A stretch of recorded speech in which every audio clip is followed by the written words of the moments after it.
And we are back. Roll up, everybody. Gather, come and join. One man went to mow. We're doing it again. Yes, we are. We're playing that song again. The party is not over. Gather, come and join me as the session commences. That bald-headed man from Oyalafi again, doing that usual tika-taka thing that he does online. 10 o'clock every single day. Come, let's tika-taka together. One man went to mow, the eagle has landed. Water, only water. Water, only water. Where they see ma. Water, water, water, water, water, water, water, water, water, water, water. Only water. Where they see ma. Hapa o naido.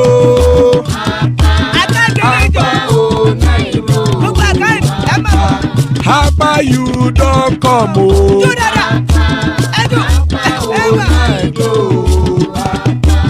Hapa o naido.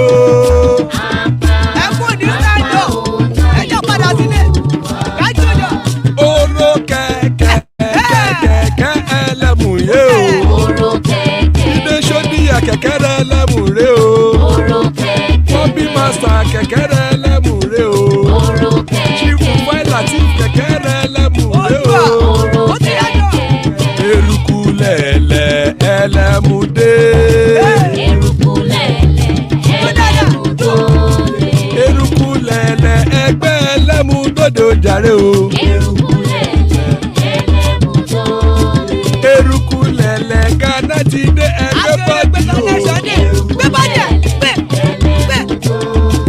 Ọmọ ẹlẹ́yẹ ẹ̀yẹ ẹ̀yẹ o ó dilé o. Odúyẹ̀lá ẹ̀yẹ o ó dilé o. Petro Sodana ẹ̀yẹ o ó dilé o. Petro Sodunke ẹ̀yẹ rẹ̀ ó dilé o. Ẹlẹ́kọ̀ ọ̀run mú ìní o.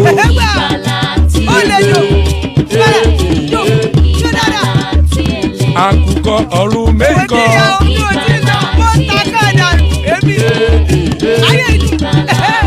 Ikú kò ní ríwà gbéṣe o.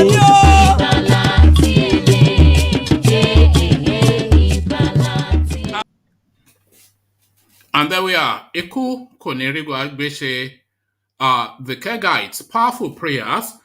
Iku Konirigwa Gbeshe, as guys, I bring you this. Obiano Soludo rigged Anambra election. Supreme Court will decide next governor. So it's the APC speaking. So the Hope Uzodinma strategy. This is what a lot of people were preempting. This is what a lot of people were anticipating. Even on this platform, Ovie has spoken in that direction. And it looks as though they are following through as predicted. Obiano Soludo rigged Anambra poll. Supreme Court will decide next governor. A headline attributed to the APC. So Hope Uzodinma strategy rinse and repeat. So still within the eastern quarters, Soludo's victory on hold as INEC fails to determine winner of Anambra Guber election. It looks as though then I might well be refunding Alexander Gomez his the winning that the wager that he promptly paid up, haven't considered that he had lost, but INEC may well have it differently. So a refund coming Alexander Gomez's way, as again, Soludo's victory on hold as INEC fails to determine winner of Anambra Guber election. So it's still in play then the possibility of APC taking the day as Alexander predicted. So now this of an unhealed wound, let me put it that way, within the Nigerian space. So they're looking for solutions, and this is where they are pointing to. Air Force officer arrested in connection with deadly August attack on Nigerian Defense Academy. So quite how this guy is culpable, we'll find out soon enough. It means just victim playing, I suspect, will be the case. Just some sacrificial lamb, I'm suspecting, might be the case. Again, Air Force officer arrested in connection with deadly August attack on Nigerian Defense Academy. So we find out exactly what is in play there. Court convicts ex-pension boss Maina of laundering, stealing 2 billion naira meant for pensioners. So it looks as though various reports on this, but it looks as though they gave him 16 years. But those 16 years, where will he complete it is the question. Because it looks as though, yes, let me bring you it from this headline that actually says that. So ex-pension boss Maina jailed 60, not 16, even 61 years for money laundering, stealing 2 billion naira meant for pensioners. So he was convicted, but immediately the EFCC tried to rescue him. Kuje prison officials refused EFCC's attempt to rearrest Maina after conviction. So they don't want him to go into prison. They want him to be in the cozy cells of the EFCC, where he will be insulated and corseted and cotton wool. So the cotton wooling of a criminal in play, as again, Kuje prison officials refused EFCC's attempt to rearrest Maina after conviction. So what is in play there? We find out in the fullness of. So I might well do this story or not, because it looks as though it might well be a repeat of one of the headlines already announced. But to this, Anambra election, we will never accept INEC's result, APC. So INEC's result, essentially APC's result, because of course we know that INEC only ever does what Malam Buhari tells them to do. So quite how they would refuse to accept the decision of their daddy remains to be seen. Recovered loot can be used to improve funding for Justice Ministry, Malami tells representatives. So this guy now is going to, you have to understand that this guy is a master criminal, this ABUBAKAR Malami. And let me explain why I'm saying he's a master criminal. He's using the instrument of office to take either recover or forcibly even take what belongs to them, properties of properties and monies and assets of corrupt politicians. So this is what he's doing. He's using the instruments of state to do that. So you say good because you want the instruments of state to be used to rescue loot from corrupt politicians. So you say good, but what he is doing is he's using the EFCC to get as much as he can of these allegedly corrupt politicians, and he is then using that money to keep for himself. This is what Malami is doing, and this is what I'm saying. He got rid of Ibrahim Magu, who would not play ball with him. We saw how aggressively he went after Ibrahim Magu. He then went and brought a boy from his own home state, who some say is actually his blood relative. He then inserted that boy. This boy, of course, with a retinue of corruption allegations leveled against him. So he went and brought a corrupt boy from within the EFCC system to sit atop that EFCC system. So that already alarms, because you're thinking, why would a notoriously corrupt with several allegations of corruption leveled against him sort of person be at the head of their anti-corruption agency? But this is what Malami did, because he needed to use that boy. So he's then picked that boy, the boy, his relative from his own home state. He's then installed that boy as the head of the EFCC. But he has not stopped there. He has now put the EFCC under the Ministry of Justice. Previously, the EFCC sat outside of the Ministry of Justice, but this crook from Kebbi State has now put the EFCC under the Ministry of Justice, so under his immediate and direct control. So their resources, their activities he monitors, their finances come under the overarching finances of his ministry. So this is what he has done. So essentially, he's now using his boy from his own home state, who he has installed as the head of this agency that has been set up to go after corrupt politicians or corrupt members of society. He's now using this boy and this agency to grab as much as he can from allegedly corrupt people, and then he then puts it under his ministry, and he's now saying that those loots should be used to fund his own ministry. Crook of the first order. Recovered loot can be used to improve funding for justice ministry. Crooked from Kebbi is the one making the headline there. So Crooked from Kebbi. But before we go anywhere, let's come in via our usual traditional quarters, the Eastern quarters. Another Python dance. Do I pop? O Mary Wonizu, Woniya, Abakare, Mama Daora, Una Pori Mary Nandi win the war. Python that's one, Python that's two, now Python that's a three. Una Pori Mary Nandi win the war. Python that's one, Python that's two, now Python that's a three. Una Pori Mary Nandi bu onye du aimo. O Mary Wonizu, Woniya, Abakare, Mama Daora, Una Pori Mary Nandi win the war. Python that's one, Python that's two, now Python that's a three. Una Pori Mary Nandi win the war. Python that's one, Python that's two, now Python that's a three. Una Pori Mary Nandi win the war. Python that's one, Python that's two, now Python that's a three. Una Pori Mary Nandi win the war. Python that's one, Python that's two, now Python that's a three. Una Pori Mary Nandi win the war. Python that's one, Python that's two, now Python that's a three. Una Pori Mary Nandi. And there we are. Inanditi win the war. Python dance, Python dance. Inanditi win the war. Python dance, Python dance. So Inanditi win the war. As guys, I bring you this. Obiano Soludo rigged Anambra poll.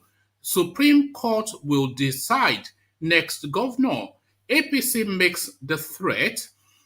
The Anambra State chapter of the All Progressive Congress APC has accused the state governor Willie Obiano and the candidate of the All Progressive Grand Alliance ABUBAKAR, Chukwuma Soludo, of massively rigging the inconclusive governorship election in the state. The state chairman of the party, Basil Ejidike, who made the accusation in a statement on Monday, said the party has rejected the results so far declared by the Independent National Electoral Commission (INEC), insisted that if the electoral body goes ahead to declare Soludo as the winner of the election, the APC will take the case as far as the Supreme Court, which will then decide the state governor like it did in Imo State. Ejidike vowed never to accept the election's outcome because the people of the state wanted an APC governor and had voted massively for the party, but Obiano and Soludo want to change the wishes of the people. He also called on INEC to cancel the election and fix a new date for a fresh conduct of the poll. We want the whole world to hear our voice that we will never accept the outcome of the Anambra gubernatorial election. The candidate of the All Progressive Grand Alliance, ABUBAKAR, and the sitting governor, Willie Obiano, manipulated the whole electoral system, and we stand to resist it. We virtually won in all local governments, but Willie Obiano and Charles Soludo, through instrumentality, corrupt-minded INEC officers, subverted the whole process in favor of ABUBAKAR. But if INEC goes ahead to announce the results, we will definitely challenge the election process at the court of law up to the Supreme Court. Nobody can intimidate us, Ejidike said. So there you are, the Uzodinma strategy. And there we are, Nigerian election. Now we are having an election. Before we were not having an election, when it looked as though the will of the people will prevail. But now that the will of the people will be cast aside, then we're having an election in Nigeria. Soludo's victory on hold as INEC fails to determine winner of Anambra Guber election. Nigeria's Electoral Office INEC has postponed conclusion of the Anambra governorship election until November the 9th. Returning officer Florence Obi said the election did not hold in Ahiala local government area and would therefore be difficult to announce winner due to insufficient margin of victory for the leading candidate Charles Soludo. Mr. Soludo's ABGA had maintained a comfortable lead over his main challengers in APC and PDP, but Ahiala has more registered voters than the margin between ABGA and its runner-up PDP. Elections were held in the 20 of the state's 21 local government areas on Saturday, leaving Ahiala as the only precinct outstanding. Technical glitches, logistics, and uncertainties over security did not allow residents of the local government to exercise their franchise, officials said. Ms. Obi, a professor of special education at the University of Calabar, said a supplementary poll will be held on Tuesday morning to finally decide the winner, even though Mr. Soludo's victory appeared insurmountable at this point.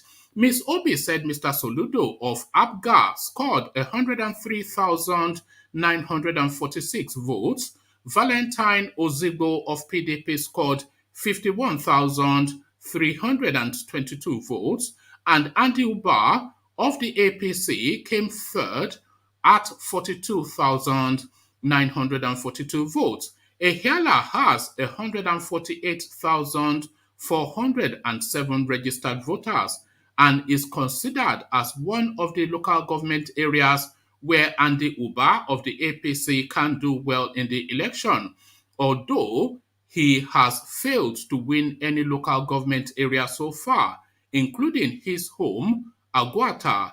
Mr. Soludo leads Mr.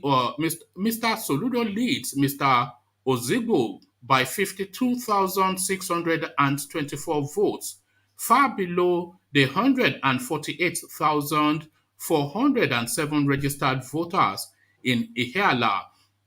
But considering the average turnout of about 10% in results declared so far, observers have concluded ABGA's imminent victory. Ms. Obi cited Section 179, subsection 3 of the Constitution and said a runoff shall be between the candidate with the highest number of votes and one amongst the remaining candidates who secured a majority vote in the highest number of local government areas in the state. Coalition, let me just see, because let's read that paragraph again. Ms. Obi cited Section 179, subsection 3 of the Constitution and said a runoff shall be between the candidate with the highest number of votes, which is Soludo, and one amongst the remaining candidates who secured a majority of votes in the highest number of local government areas in the state. So essentially, the runoff is still going to be between PDP and APC by that subsection that they are citing. Coalition and announcement of any result until elections are conducted in 320 polling units in Ahiala. Coalition and announcement of any result until elections are concluded in 320 polling units in Ahiala local government area, Ms. Obi said. So that should be coalition and announcement will be stopped, essentially, is what that should read. So from that to this, Air Force officer arrested in connection with deadly August attack on Nigerian Defense Academy.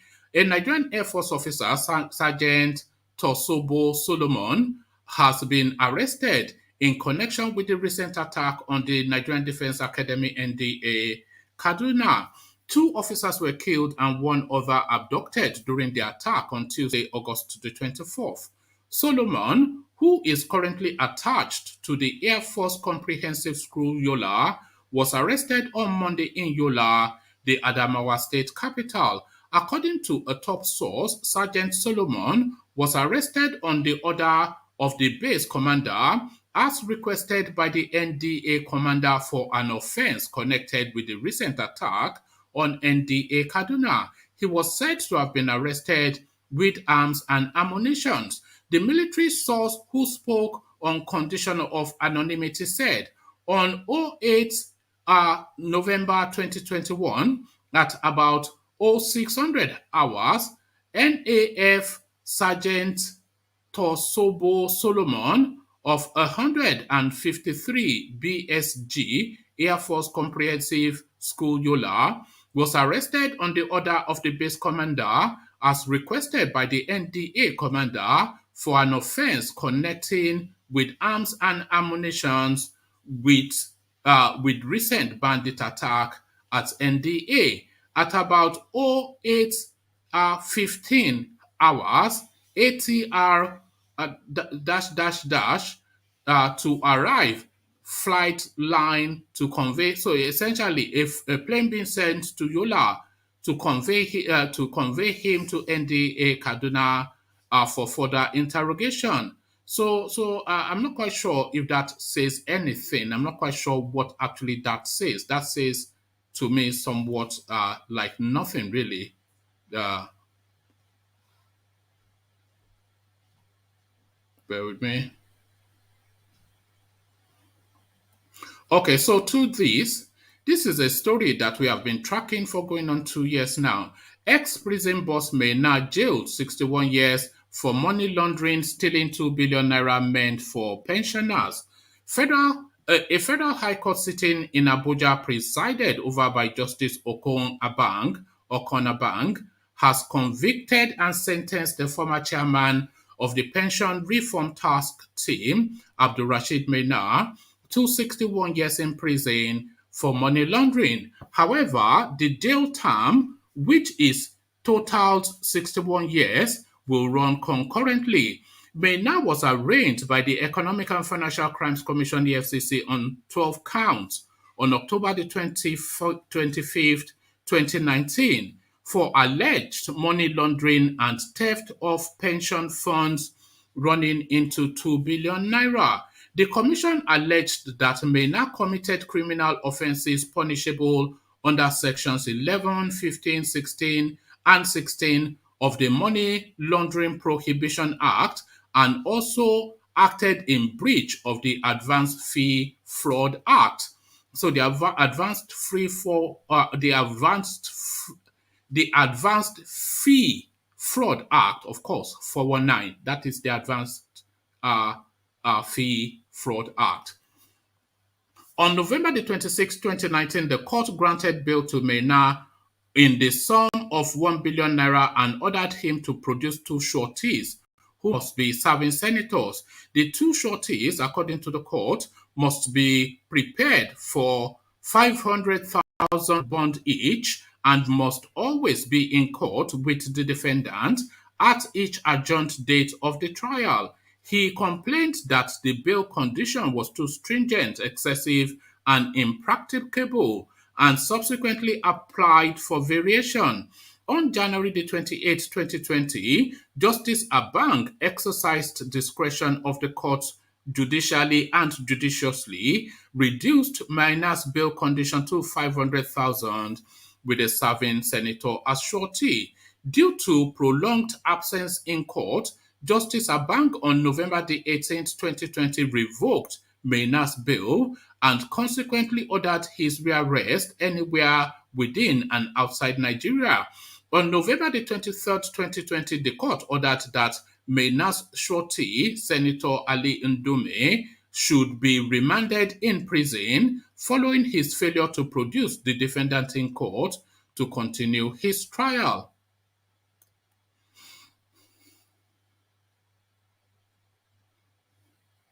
Okay, so still within that space and still that story, Court convicts ex-pension boss Maina of money laundering, stealing 2 billion meant for pensioners. The former chairman of the defunct Pension Reform Task Team (PRTT), Abdulrashid Maina, has been found guilty of money laundering. A federal high court sitting in Abuja on Monday held that Mr. Maina stole over 2 billion naira belonging to pensioners. It said most of the victims have died without reaping the fruits of their labor. Justice Okong Obang, the trial judge, held, "I find the defendant, Mr. Maina, guilty and convicted in counts 2, 6, 9, 3, 7, and 10. The Economic and Financial Crimes Commission in 2015 declared Mr. Maina wanted. The commission, in a statement by its spokesperson Wilson Uwajaren, had said Maina was wanted for his role in the fraudulent biometric contract through which he, a former head of service, Stephen Orosaye, and two others allegedly stole over 2 billion naira of pension funds. Maina, on July 21, 2015, charged alongside Aronsaye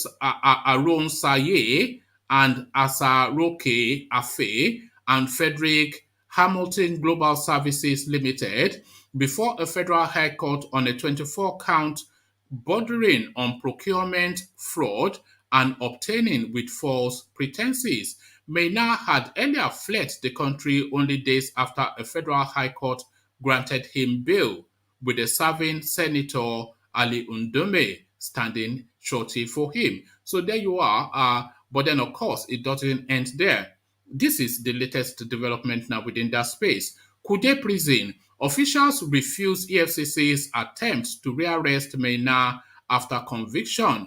There was a mild drama at the premises of the Federal High Court Abuja on Monday after Abdulrashid Maina, former chairman, Pension Refund Task Team, was convicted and sentenced to 8 years imprisonment.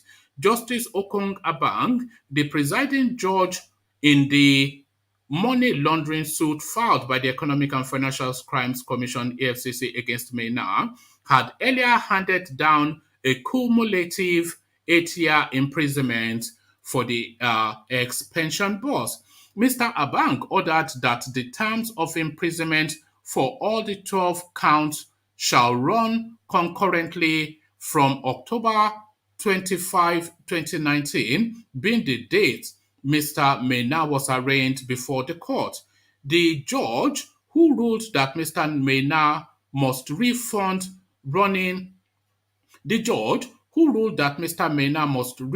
money running over 1 billion naira to the federal government coffers, amongst others, also ordered that the companies used to launder the money be winded up. However, when officers of the Kuje Correctional Center were taking Mr. Maina out of the court premises amidst tight security, officers of the Economic and Financial Crimes Commission (EFCC) drove into the premises with 2 vehicles, blocking the prison Hilux van that was about to convey the ex-pension boss to the correctional center. The development led to heated argument between the 2 opposing personnel as they cocked their rifle in show of force. However, the prison officers stood their ground, refusing to allow the EFCC operatives, some of whom came in police uniform, to whisk Mr. Maina away. A prison officer who spoke anonymously shortly after the pandemonium said the EFCC operatives had come in the name of rearresting Maina for another charge. They said they have a warrant to rearrest him after he was just convicted. Our own stand is that the court just convicted him, and if they need to rearrest him, they should go through the court. The court will give the directive for us to obey. So we talk about lawlessness in Nigeria, and this exactly exemplifies yet again, almost on a daily basis, it is exemplified. But this again exemplifies just lawlessness and impunity. So the EFCC themselves, they arraigned this guy in court, and there was sufficient enough for judgment to be passed. Judgment passed, man convicted, handed over to the prison authority. The prison authority duly take him from the court premises, present him under tight security into their vehicles to convey him to a correctional facility. In swoops, Gestapo style, Rambo style, James Bond style, all these gun-wielding EFCC people to say they want to rearrest this guy. You want to rearrest him. The court has just sanctioned this guy. So you go through the court to apply for his release to your custody, because he is already a convict, so there's a process to be observed. But no, rather than follow that process as has been explained, what were they doing? Guns cocked, voice raised, shouting and screaming, macho machismo. This is just the thing, just Gestapo style, gangster style governance. This is the thing that Buhari has presented to Nigerians. Gangster style governance. Well, I'm saying style. It's not even style, is it really? Gangster governance. It's not gangster style. Who is not a gangster amongst them? They look like gangsters. They act like gangsters. Who doesn't look like a gangster? Is it Ahmed Ali, the custom guy, that doesn't look like a gangster? Is it ABUBAKAR Malami that doesn't look like a gangster? Is it this Maina that doesn't look like a gangster? Which one of them does not look like a gangster? They look like gangsters and they govern the country like mafias.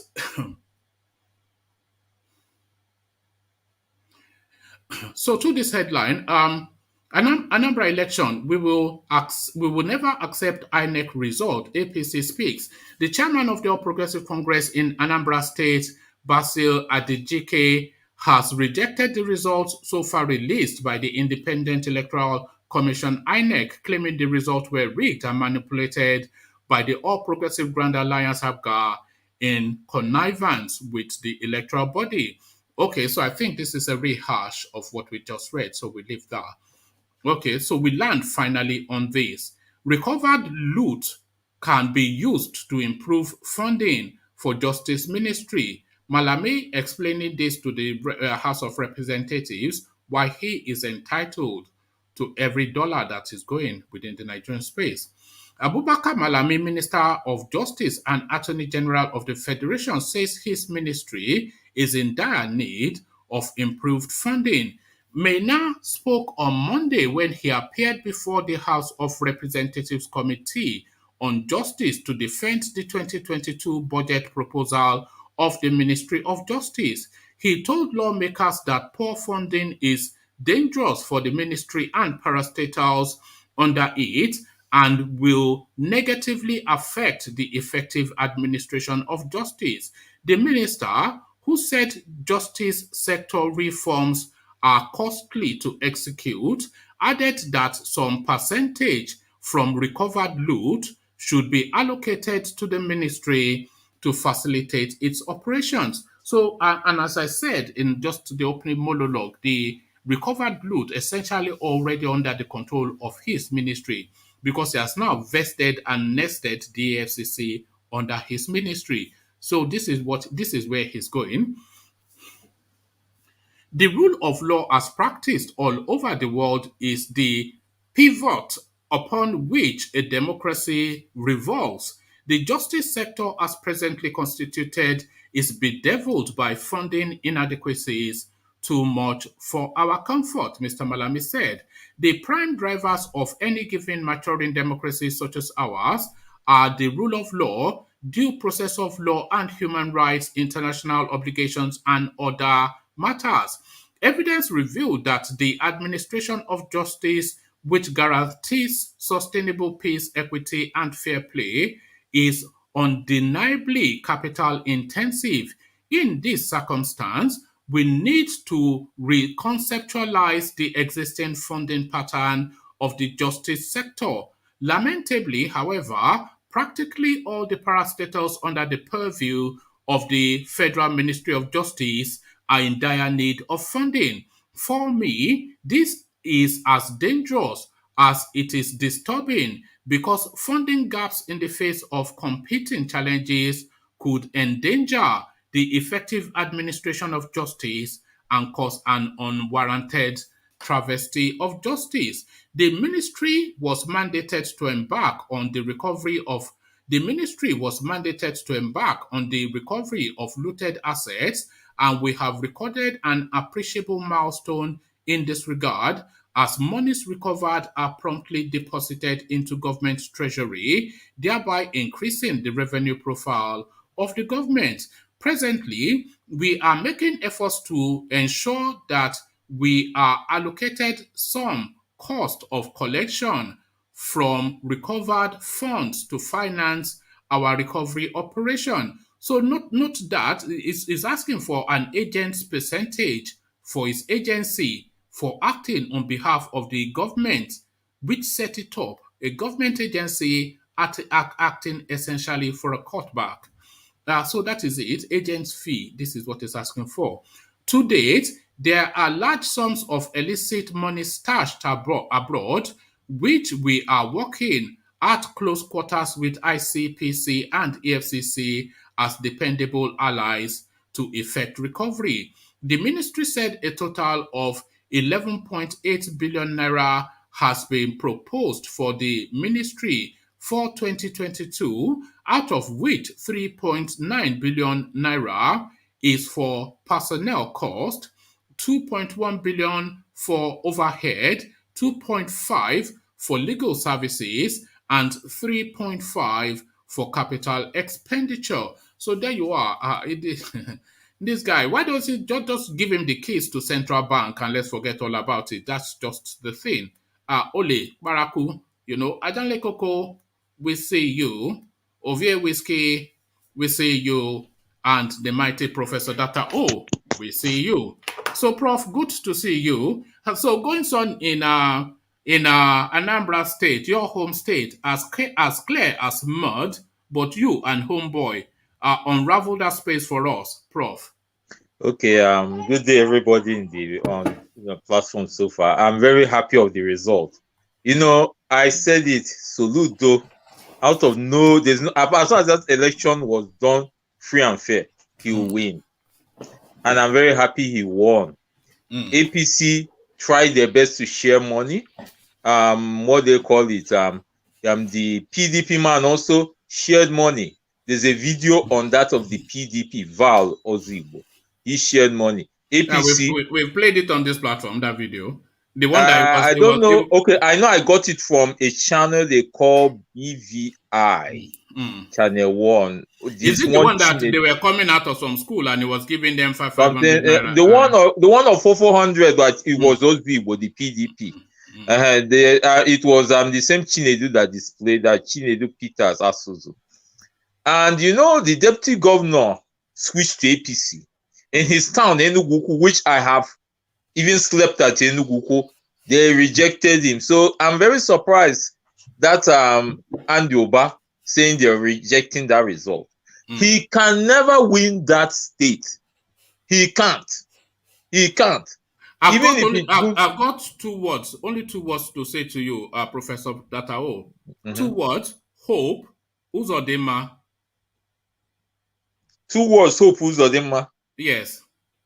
What does that mean? Is it that Hope Uzodinma's name appeared in Anambra? No, they are going to use Hope Uzodinma's strategy now. This is what they said. They said it is the Supreme Court that will determine your governor. So 2 words, Hope Uzodinma. You already know this is the Supreme Court.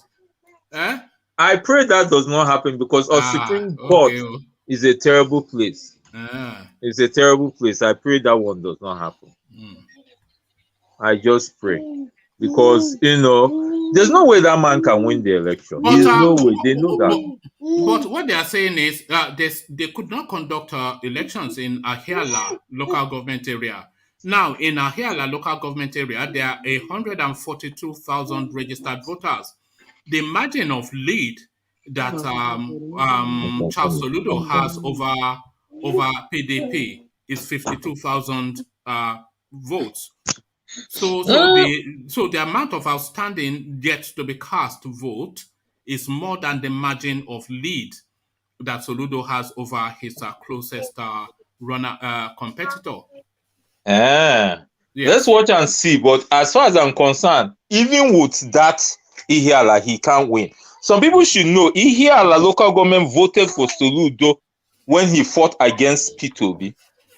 They voted very well for Soludo, so I don't see him making any magic unless they rig it, which I pray does not happen. Ihiala is a APC stronghold now. I don't think so as such, because I know Ihiala, I walked somehow there. I don't think so. The only thing there is that I know Ihiala, the man that kidnapped Ngige is from that place. And unless if he has some influence in that election, that's all I can. But I numerically, let's watch and see what will happen. But the turnout for the voter turnouts, just on average across the board for this election that we have seen so far, is averages 10%, no higher than 15%. So even if they are saying there are 142,000 registered voters in Ihiala, but the average across the local government areas, the 20 that's been declared so far out of 21, the average voter turnout is about 10%. So if you are looking at 10% of that 14,000 people, that is not sufficient enough to overturn a 52,000 lead. And even if all of them vote against Soludo, which is not likely to be the case. You have already given the statistics. I don't see that happening. Okay, so one man, just bear with me. I may come back later. I have something at hand to handle. So, all right. please bear with me. Your daughter is bullying like you again. Not even that, more than that. Okay, thank you. All right, yes. All right, good to see you. That's not a good look. Let me go to Ajanle Koko. Ajanle Koko, to you. One man, how are you? Yeah, how are you? So I was just discussing with Professor Data. Oh, you know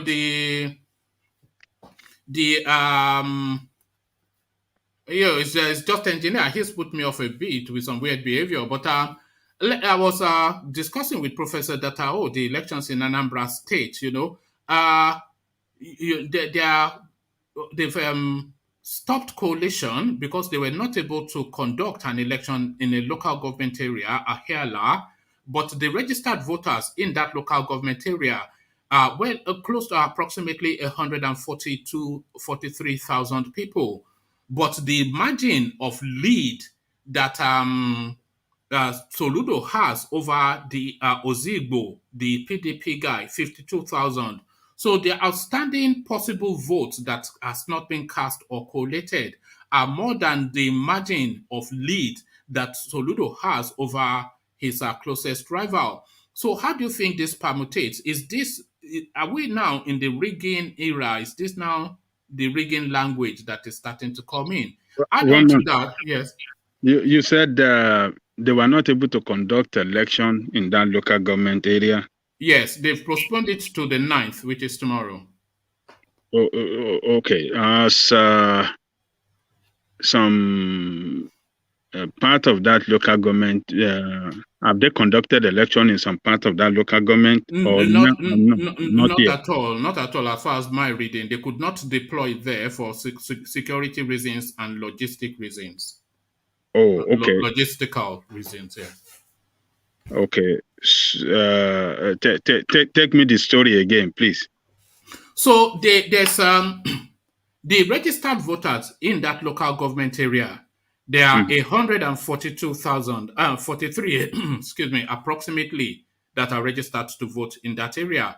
So Charles Soludo, he has what is essentially on an assailable lead. So Charles Soludo, his lead to his closest rival, which is the PDP guy, is approximately 52,000. But because 142,000 is of course more than 52,000, which is the margin of lead that Soludo has to his closest rival, they cannot declare that Soludo has won the election because the amount of outstanding votes that have not been cast is greater than the amount of margin that he leads by. So it's a bit convoluted and long-winded, but that's usually the Dabaru language. So what are you making of that? Well,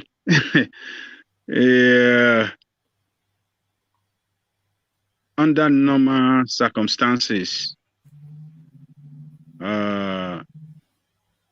if we want to share it among 3 of them equally, the vote, let's say we share it among them equally, Soludo will still lead. And since Soludo is already leading, I think he has won in 17 out of 19 local government. Yes, I think 17 out of 20 now. There's only one local government outstanding, just this one. And add this as a proviso, across all the 20 local governments that have been done so far, the average voter turnout was about 10%, not even up to 15% of the registered voters. So that 143,000, the expectations cannot be more than 10% of them, because that will be out of sequence with. Oh yes. You know what they will go and do there, since that local government is possibly going to be the determinant local government for Soludo victory. What the other 2 parties will go and do there, and in fact, all of them dollarize. Yes, they will go and dollarize. So they will go and dollarize that place, so that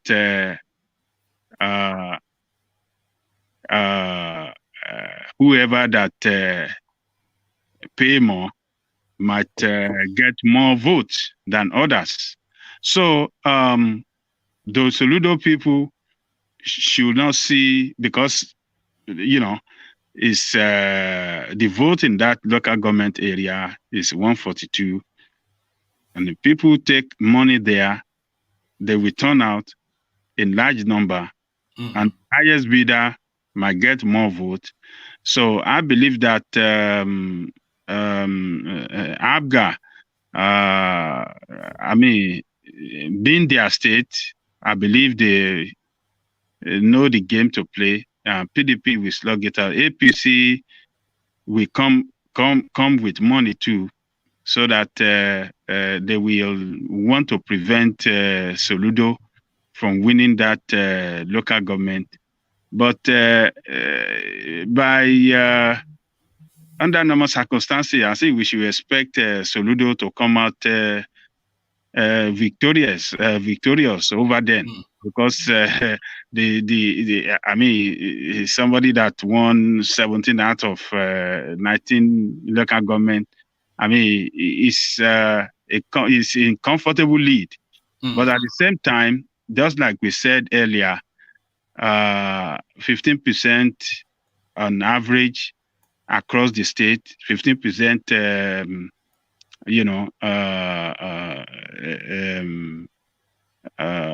of the percentage of votes being recorded is not impressive at all. That shows that large number of people, greater percentage of registered voters did not come out to vote. And that is very bad.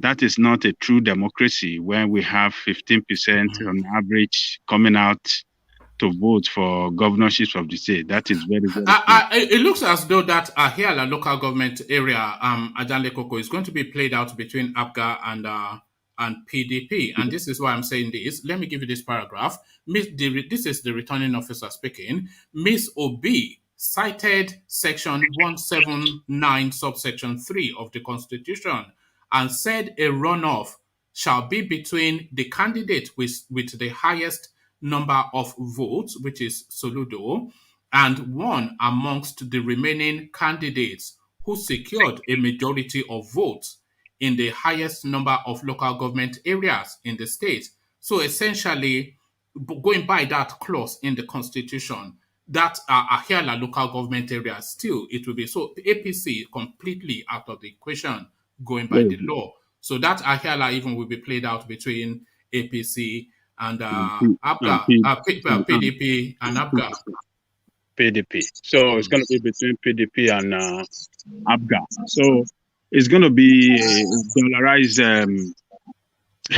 They will take dollar there so that I wish I was living in that local government area like right now. Some people will build some people will build a house off the back of this next, just between today and tomorrow, they will build a house. One man. That section of the Constitution you just read does not apply for the election tomorrow. Right. Yeah. That section would only apply at the end of the election, when INEC will make a definitive conclusion about the winner of the election. In case of a runner-up, that's when the party with the most vote in the entire local government will run out against each other. Well, this local government, the election about the one to take place yesterday, it didn't happen on Saturday. I'll copy the paragraph and post this in, because this is the returning officer of the superintendent the election. This is what she is saying. So yeah, I read it also. So I'm not sure if you know better than she does, but that is what she said. I don't think that's the law. I don't know what she's talking about. The election tomorrow is for everybody, every candidate that participated in the Saturday election. Well, the election tomorrow really is just to fulfill all righteousness. Because if we go by the statistics, the data or the statistics of the turnout, which is roughly 10 to 15%, which narrows it to 1,400 or something, 500 people that would turn up. No more than 2,000 people will vote. All of them will vote according to their conscience. So Soludo will still get. So there's no permutation that permutates out of a Soludo victory. They lead 52,000. Well, I think what Jafar said is right. So I'm kind of confused with what that woman was saying. So election for tomorrow is still for all of them. So it's at the point of collation, or after the collation of result, that will determine whether there's going to be runoff or not. So that is what I know too, but we don't know. Maybe they've changed the game. However and whatever, because that's really not the main point. The main point really is the key points are the percentages of the turnout so far, and the lead that this guy has. I agree with you. So those two elements already give us a categorical assumption. I agree with you on that. Even if it is 100% turnout, I don't see any magic where either PDP or APC will do to catch up this. The margin is wide. Yeah, I mean, I can't think not even INEC can do that magic. Yeah, we know they have magicians in INEC. But I can't think of a scenario that they could catch up. It's like, to some is 100%, to others it's like 200% the margin. I don't know how you can catch up that. You know something funny? I was trying to buy something just now, about half an hour ago, and I wanted to set up, and it's gone from $9 to $15. So I'm just going to see how. Yeah, it's called NFT. I don't know if you know what that is. Non-fungible tokens. But I'm not sure if I should just buy it now before it goes up again, or just see this is the thing. Go for it. Yeah, I might as well just buy it. Go for it. Yeah. Jafar, under good luck regime in Port Harcourt, if I'm not mistaken, when 19, is it 9 that was greater than 19? Remember that story? During the Kachala, the former governor of Borno State, when he was going for PDP national chairman. In Port Harcourt, there was an election that 9 became greater than 19. You are right. I remember. Yes. So anything is possible for one man. Nigeria is a magical place. 12 of 2 thirds, and with something. Adale Koko. Yeah. Adale Koko. Good evening, everyone. As you rightly said, our election, the turnout is almost poor everywhere. Can you imagine the election that got Buhari the mandate? Buhari got 15 million votes out of 120 million people. I That is told you very that ridiculous. it's That no means election. 50 million people decide who to rule us. A whole Well, people. no. You see, I really don't like that. You see that state, not to you personally, but that's one of the statements that really gets my back up. You have the opportunity to change the trajectory of things. You sit at home. You don't That's go and what I'm vote. saying. You don't go It's and vote, and then ridiculous. you will complain about bad government. But Anybody that did not vote and complain about bad government should be flogged. no, That's look what at I'm one saying. man. But Because hold on. That's why I always say that our action and inaction is what this government is all about. But hold on. I am with you one man on that. Oh, hold on, people. Look, we will have been getting more. We will have been recording more votes than that. But you see, politicians with their style of, rigging, using tokenism, and using violent way of voting, scared a lot of people away. It scares a lot of people away. People that really wanted to vote, but because they don't want, they are fear for their life, scare them away. And it's all over the federation. You will see politicians will bring out talks, and they will take talks to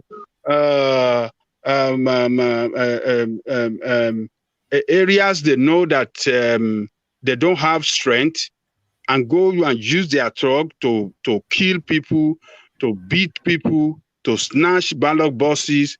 And, people don't want to die. They will just look at, because I just want to vote, do I have to die? Do I have to take risk?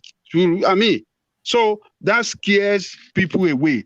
If our election had been peaceful election, we would have been recording, massive, and we would have seen majority of Nigeria, majority of registered voter coming out to vote. People really like to participate. But politicians, I disagree with you a bit. What of the youth we normally saw in election day playing football on the main road? That's what I'm telling you, because they are not encouraged to go and vote. If we have been having, peaceful election, free and fair election, a lot of people will be participating. But, it's dangerous in some places to go and vote. Very, very dangerous. So people will just stay at home and say, no, after all. And you don't see the politicians performing as well. Everything they promise the people, they won't carry it out. And that discourages a lot of people from voting too.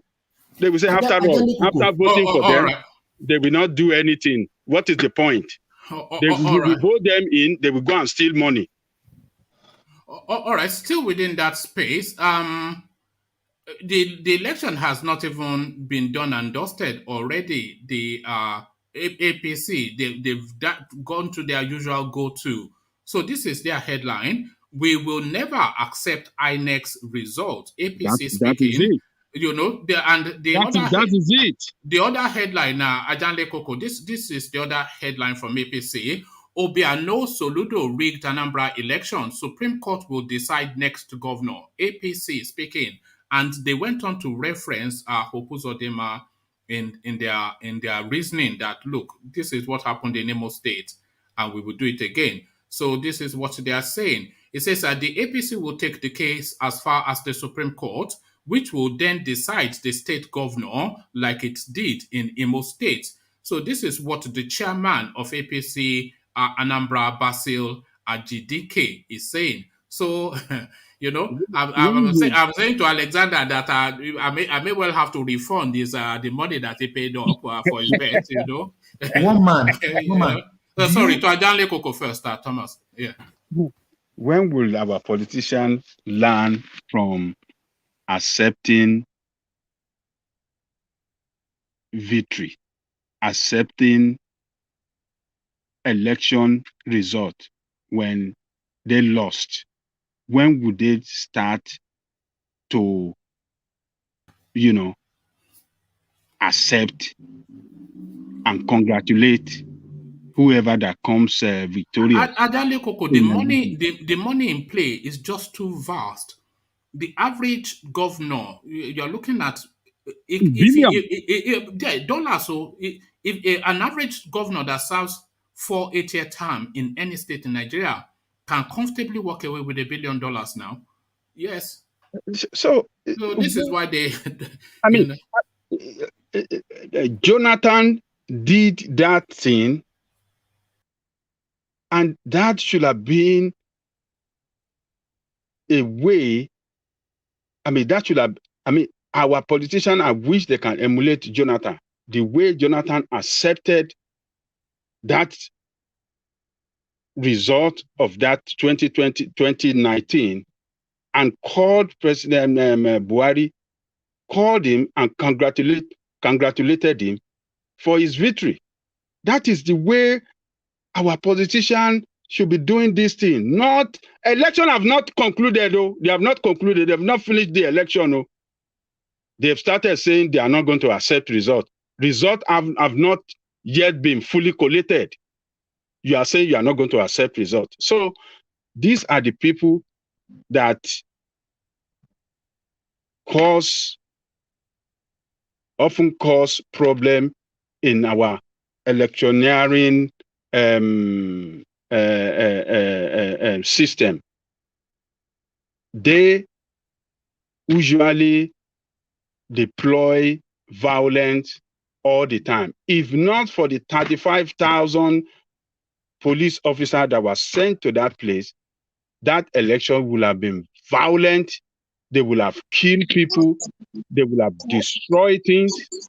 And it will have been a violent election. But even with the way we saw it, that it went peacefully, APC, the losers have already saying they are not going to accept the result. That's a shame. That man, people should shame him completely and let him know that he doesn't have, he's not popular among them, and they should not vote for him. You know, this is Koko, can I ask you a question, please? Yes, on sir. that space. Yeah. Okay, don't you think that ABGA actually how do I put it? Actually flew for this?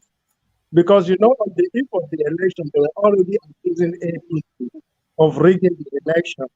And yesterday, even before the result was out, they were already giving praises to the president. He is their daddy. This morning I was reading somewhere, they were already saying he is the best Democrat. So for an average analyst, is that not an indication that maybe somewhere they are not even sure of the result or they are hard work themselves? I'm just throwing that question out there. Yeah, I mean, I can barely hear you. You are dipping in and out. I couldn't hear you well. Yeah, no, he is just pointing to the hypocrisy of the whole system. The ABGA, they started by complaining that the Buhari, you remember they were telling us that they had intelligence report that Buhari had written, APC had written results in 10 local government areas. But now they won every single local government area. So what happened to that intelligence report? They abandoned it to call Buhari daddy yesterday. But now the people that they are accusing of writing election results, they are now alleging that they wrote election results and it will go to the Supreme Court. So it's just the ridiculousness of the whole thing that Jafar is highlighting. It's ridiculous. That is, I mean, our politicians, just like I said, maybe nobody has ever lost an election fairly in Nigeria. It's never happened. I mean, it's because you know why they are like that. It's because everybody had planned to rig or to use some dubious means to win election. Every one of them have that in their plan when they are going to that election. You know, that, okay, in our own catchment area, if we can rig as much as possible, let us rig. And the other party too, in their own stronghold, they want to rig. So that is their plan. That is why they never, so when they couldn't now win, when they couldn't win, they will think that the other people outsmart them by rigging the election, and therefore they will not agree. They will have to take them to court. So that is the reason why all of them always had it in their plan that, okay, we will rig. They never ready for clean and fair, free and fair election. All they're ready for is, how can I rig and win the election? It's only by rigging you can win. That is just the way, that is just the psychology of it. They think that you cannot win on a clean, free, and fair election. You can only rig to win election in Nigeria. And whenever their counterpart win, they will disagree. They will say, oh, they rig. We have to go to God and sort it out. So that is what is in play now. APC is crying that they want to go to court. The other one that was accusing APC of rigging on Saturday morning, they are now praising Sai Baba, say is the best Democrat ever in the whole world. This is it. Is the daddy of the nation. This is the thing, the daddy. All right, Ajale Koko. Let me acknowledge Alexander Supercharts, and then I'll take you on to the next talking point. Alexander Supercharts to say this. He says, is INEC trying to revisit the Awolowo/Shagari scenario and the 12 2/3 BS? It is a done deal. Professor Soludo is the governor-elect of Anambra State. So, yes, I agree. It will take some doing, you know.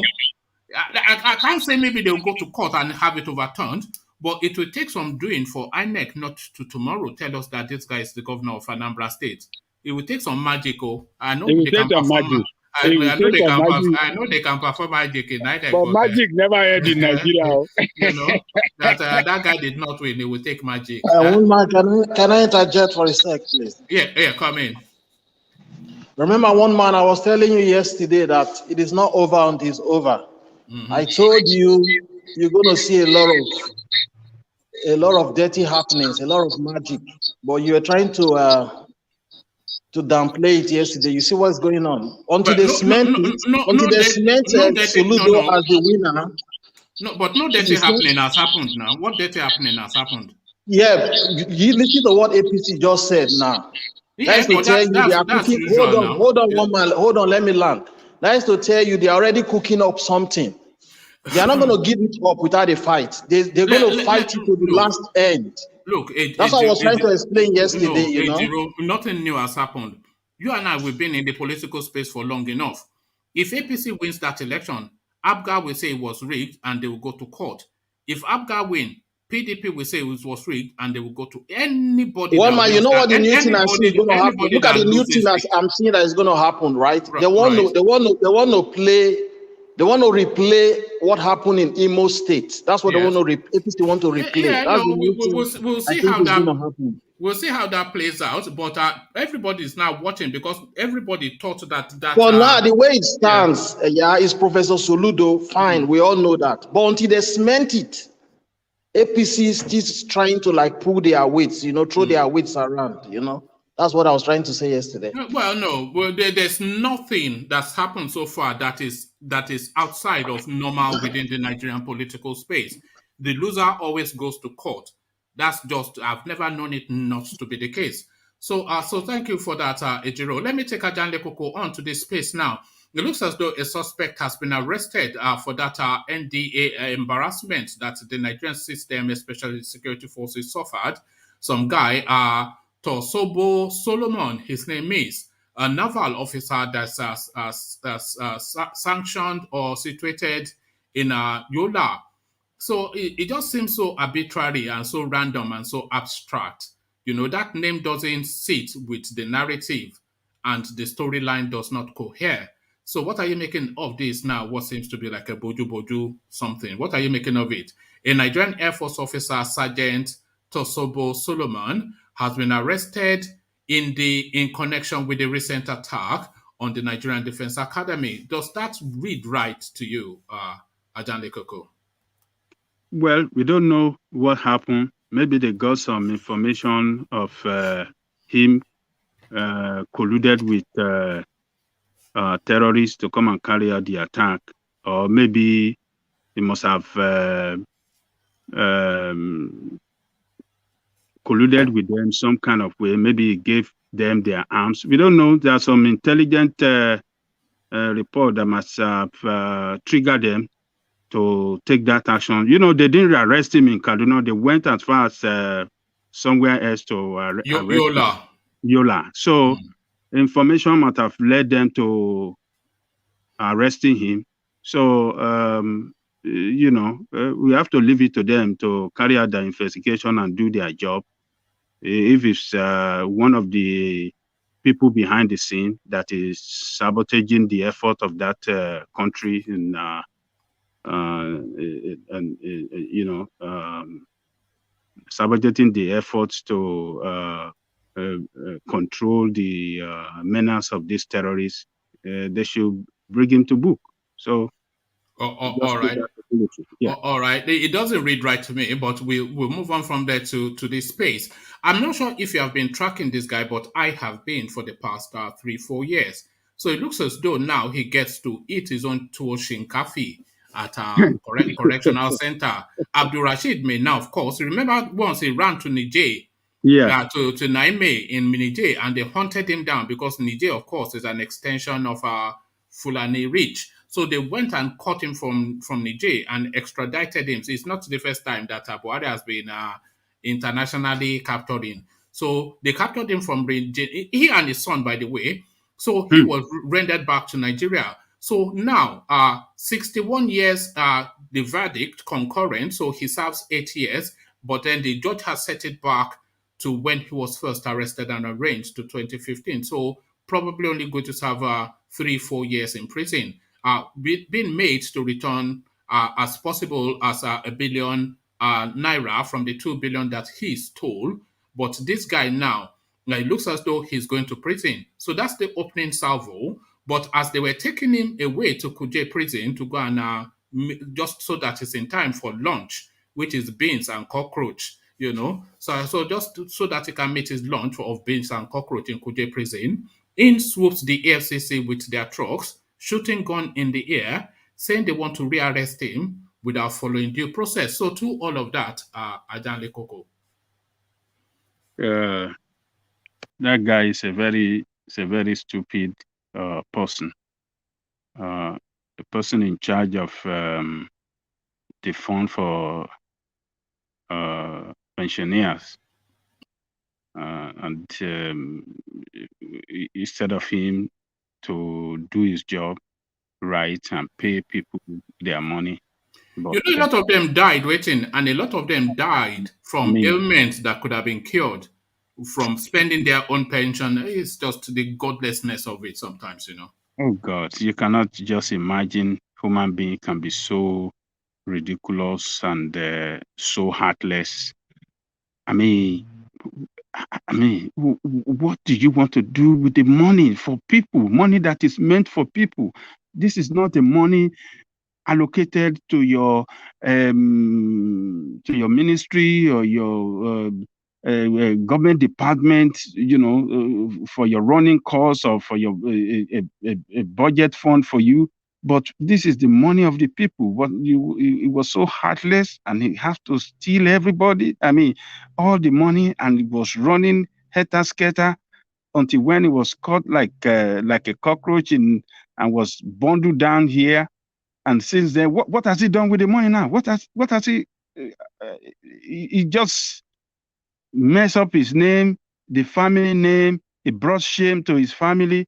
I mean, this should be a lesson to the politician in that country that no matter how long they stay in power and looted. And the next one we want to see during jail term is Babachir Lawal. We want that one in jail too. So he now he has to go to jail for his stupidity, for and he must not drop the soap when he goes to jail, because if you drop the soap, you're in trouble.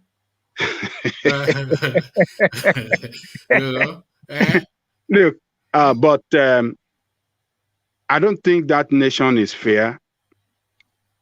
Somebody like him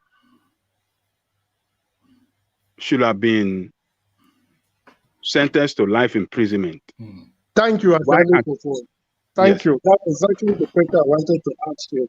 Yeah. I wanted to ask you if you, in your view, you think that 8 years is enough deterrence. No, but that would have been an emotional judgment, though. That would be emotional judgment. It's a lot of money, but it is only 2 billion naira. So he stole 2 billion naira. Yeah. That to be paid people that have put in like 35 years in service. Probably 2 million people died out of that. I mean, I don't get it in that country. I don't get it. And it's all over all the states. That's the way it is all over the federation. They don't pay pensioners. I think we need you see them lining up in every secretariat begging for their own money. Every secretariat, people die. Some will be hit by vehicles on the road. Yes, I have seen some see them now with their daughter or their granddaughter tugging them along to secretariat to go and collect their own entitlement. To go and collect their entitlement. Work for, not to go and beg for money. What they worked for. What they worked for. What they are entitled to. And you see them queuing up in secretariat. So this kind of man with walking stick. With walking stick. Some are in serious health condition on the wheelchair. Some will be carrying this what do you call this thing that they insert in their stomach with all these defibrillator or something? Yeah, this thing that you will see their pee and something like that. Some will carry it along. So just to go there, and I mean, Nigerians are wicked people. I'm telling you, they are very wicked people. So this man should have been sentenced to life imprisonment so that they can serve as deterrent to others. So it is not fair. This judgment is not fair. It is not now they only gave him 8 years. And the 5 years that he has spent so far for the trial and all the rest that he has been in detention, so they counted that, and he's going to spend just only 3 or 4 years. I mean, if that even, we're in 2021 now, and it was caught in 2015, so they've set it back to 2015, and then he'll probably just go in for 6 months, and then they'll let him go. Yes, for clemency. That is done enough. I mean, what is it? Because according to prison calendar, I think it's 9 months. 9 months that they regarded as a year when they're counting there's terms of imprisonment or years of imprisonment. I think it's normal 9 months of the year that they regard as a year. 9 months of every 9 months is counted as a year. So he might not even serve jail time. He might not even serve anything. He might not even serve anything. So that nation is not fair. But if I to be any ordinary man or armed robber or somebody that pickpocket, they will sentence the police. Police will put that one in detention and with no charges. A lot of people are in police detention with no charges and have been there for about 5 years and so. But look at him, because it's one of them, they have to treat him right. And that is the law. You see, that criminal law, they make it like that so that when they steal and if they have to be punished, they won't start. It's not the same justice for society. I think we all know that. The rich and the powerful, the rich and powerful is a different justice system. They don't go to the same prison as you. They don't get the same sentences as you, and they don't serve the same tenure as you. In fact, they don't even serve at. If a rich, powerful man goes to prison for 3 weeks, that is a real achievement. So they make it like that so that this anti-corruption punishment they give them lesser sentences rather for stealing our billions. But our own, we the people, they can slam us into 25 years imprisonment for stealing money in the bank, or if you are a cashier somewhere in any industry and you stole some money, they can slam you like the 25 years. But politicians will steal billions and they will just give them like 6 or 8 years. Now, because without billions, they can buy sand, and sand, they will get you out of everything. So it's sad. So we have to fight for this. This is not fair. That man should have been slammed in life in imprisonment so that he can live the rest of his life in agony,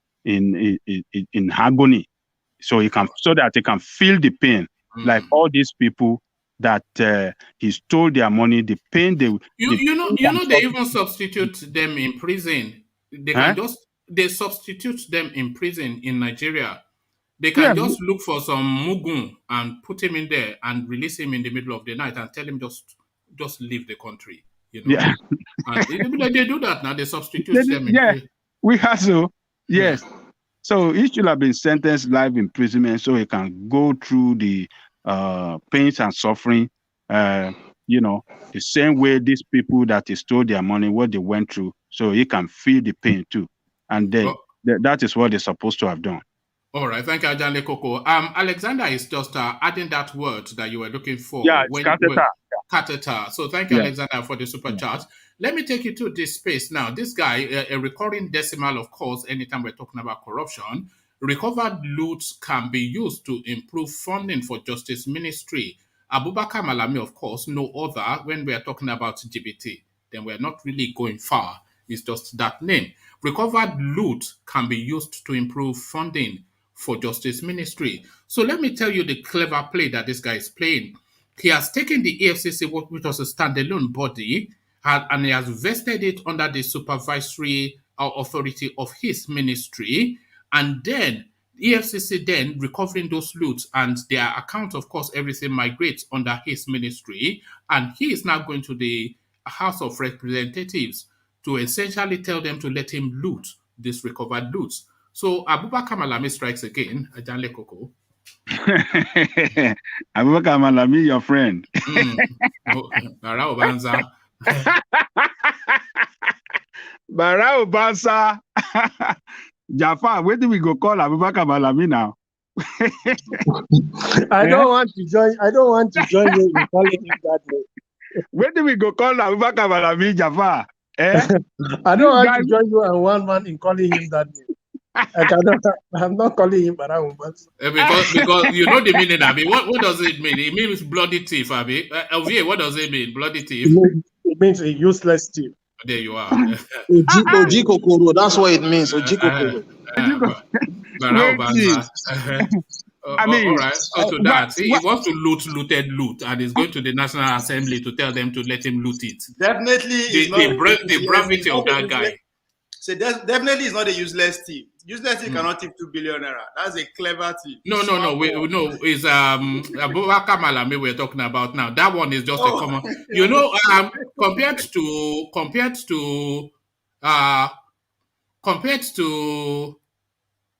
Maina, compared to ABUBAKAR Malami, Maina is just a pickpocket, though. That one is just a compared to Maina is. Who was the former Chief Justice before him? Is this not a Jacko or something? Was it a Jockey or something? I'm not sure. I'm sure that Jafar would know. He's not famous.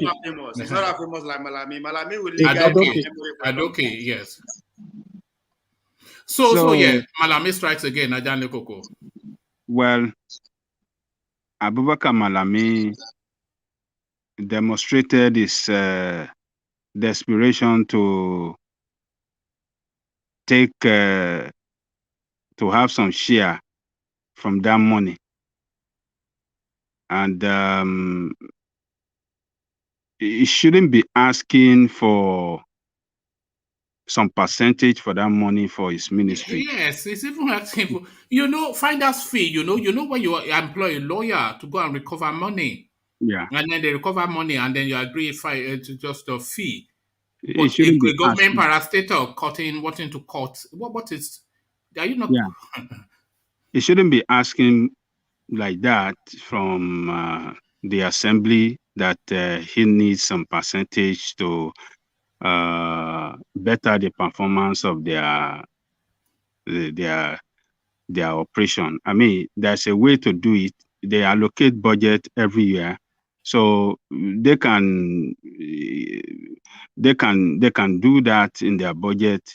When they are preparing their budgets, they can input what they feel that is needed for their department and let it go through the right channel, and not by openly soliciting for it. It is wrong. I don't know where we got this man, Attorney General. This kind of Attorney General, I don't know where we got him from. He's not fit for that office. Everything. You see. I heard in that statement when you were reading it that he was talking about the rule of law. Yes. When it comes to money, he was asking for a rule of law. He was talking about rule of law. But when it comes to him exercising that rule of law, guiding this administration, to follow the rule of law, he wouldn't do that.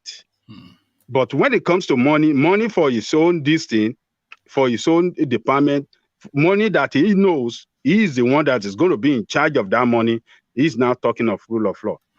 I mean, that just tells us that this man is persistently demonstrated that he's a corrupt officer of the state, and it's very shameful that we have such a person occupying that important position. That position is a position of integrity in the constitution of the country. Regarded that position as a position of integrity, and that is the only position that is recognized by the Constitution of Nigeria among all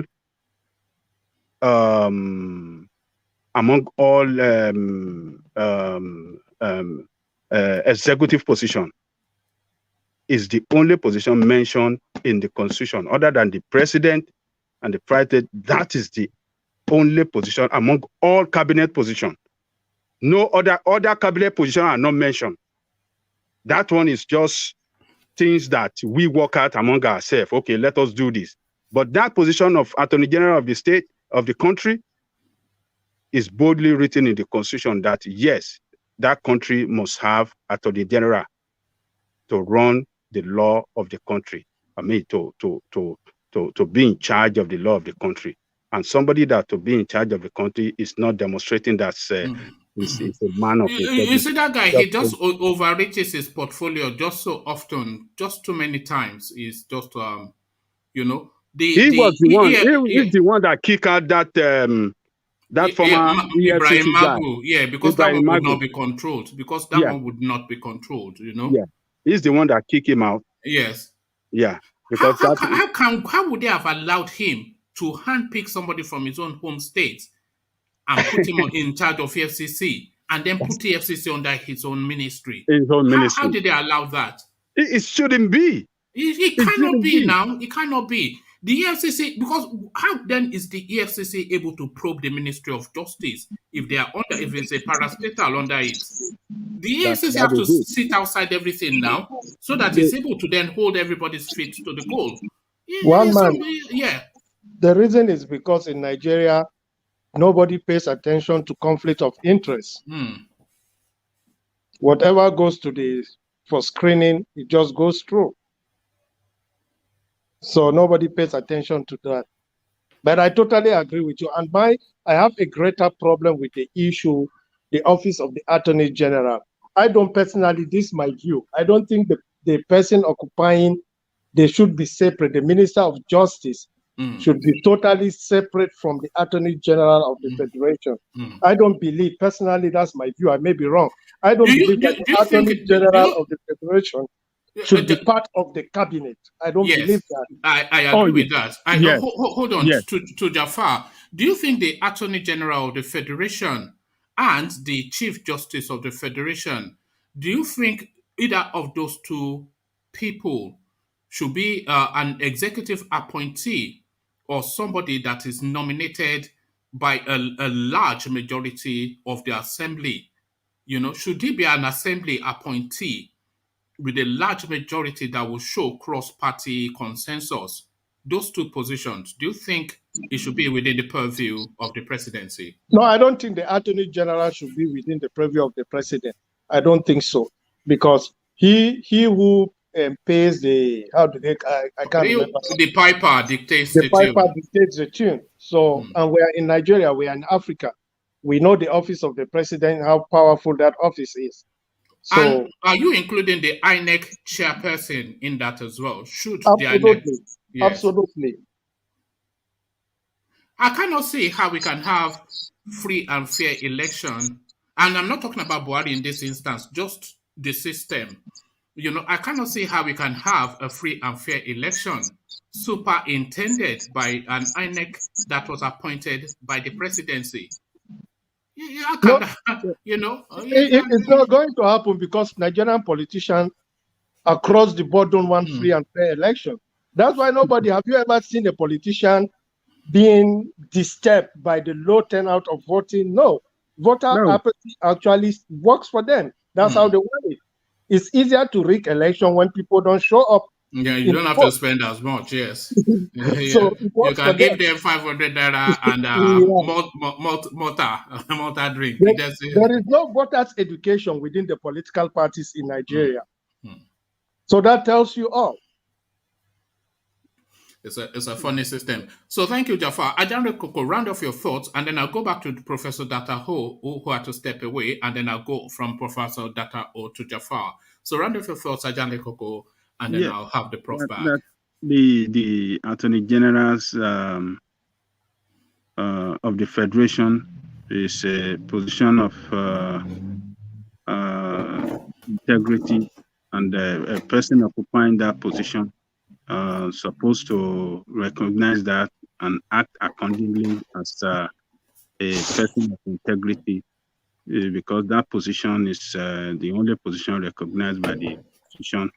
And but our man there now has it's just a gangster, isn't it? Yes, he just, I mean, to such, he has messed up that place to such an extent that the Nigerian Bar Association are now threatening him. I mean, we dealt with that information yesterday or the day before yesterday, isn't it? Yes. When they were threatening him that on what he did on that justice case, Supreme Court justice issue, that they would debar him for. I mean, it just showed that man has ridiculed himself, and what he's doing is so ridiculous, and he has brought that country to shame. That, look at, it's shameful to that nation that we have somebody like that manning that important position, and is making mess of that country. I don't know why this presidency kept him, but we understand why he kept him there. He's doing a good job for him. He believes he is what do you normally say it, Woma? Yamutu. Yamutu, yes. Yamutu style. Buhari believe in Yamutu, just go and brutalize them. You know, the Attorney General and Minister of Justice, he should be a bit like that Ibrahim Gambari. You never hear him in the papers. You never see him mentioned. He just quietly he should be just some boring man that quietly gets on with his job. You know, but this guy is so outlandish and so outrageous and so alarming. Look at just what he did to Justice Odile. How would that not be the headline? He's just a gangster. That's just the totality of it. So look at what the assembly should not listen to him. They should follow the law and do what the law says about funding of each ministry, and they should not yield to his request of getting commission out of that any money recover. He's not entitled to it, and they should not give it, because I mean, what entitles his ministry more than other ministries that will also claim that they are short-funded? I mean, what's he talking about? It's just No, nonsense. he's just looking for a way that he can make. If it had been possible for him to have looted that money, he would have done it. But it's not possible because he have record. They have to deposit it in the treasury.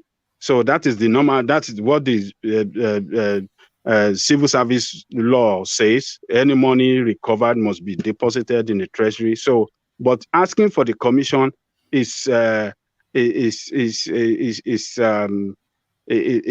shameful, and they should not approve that money to him. They should even respond to him publicly and let us know that no, you are not qualified for this. Not only, they should even send auditors in to go and audit.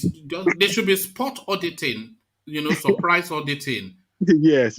Some of these monies. But nothing changes. Thank you, Ajale Koko.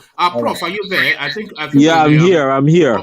Okay. So good, Prof. You have to step away. So now you're back with us. So you were rounding off your thoughts on your own home state, just clear as mud. I described it as. We seem to have a winner, but we don't quite. But then, of course, when the dust settles, the winner will become the loser, and the loser, the winner. This is the style that we know. So, are you hopeful that we'll see it through this time around, Prof? To me, the government, if they think well, they shouldn't try that nonsense, because it's very clear. It's almost the same thing that happened in Imo State. They should know the situation is they should make this situation volatile. It's very clear. This ABUBAKAR cannot. One thing is clear. Number one, as I said, that man, when he ruled the state, I think he didn't rule up to either a month or 3 weeks. God likes Anambrians, the amount of money he embezzled. He sold hotels, state properties, just under a short space of time. That's one. Two, as I told you, we all know. His brother Chris Oba, these people terrorized the state. So, my worry was the type of person that, was taking, this flag bearer of APC was a person like him. So, he can't win that any kind of, even here or whatever, he can't. He cannot. Now, concerning the Supreme Court, the Supreme Court should try their best to realize that politics, putting people in favor politically using the Supreme Court avenue is not a good thing. They're just, shaming the nation. I call it supreme shame. Displaying supreme shame onto the nation. So I hope they think better this time. They, even we all know what happened in the Imo State. If you check that in statistically, Hope Uzodinma you wouldn't have won. But I think why Hope Uzodinma, they made sure they put him in was because they wanted somebody to, consolidate what Rogers Okorocha did. I think that's why it was done. And again, it was also rumored then, there was an APC rally that took place in Imo State before that Supreme Court judgment. So I think those were the two things that happened to Hope Uzodinma. So this ABUBAKAR, I just hope it doesn't happen. I remember in the debate that I didn't finish watching it. Soludo was asking him, "Where's your certificate? Where is it? This man I think he's quite a crooked man." We all know, like Soludo, I know somebody that attended the same secondary school with him. Soludo was a class of his own in secondary school. He was the first SP of his secondary school. He was also either the debate coordinator on their secondary school. So, ABUBAKAR should just go and sit down. He has no credentials. Just a pity that he is on, he has ganged up with people that just want to ruin Igbo land. All right. Thank you, Prof. Yeah.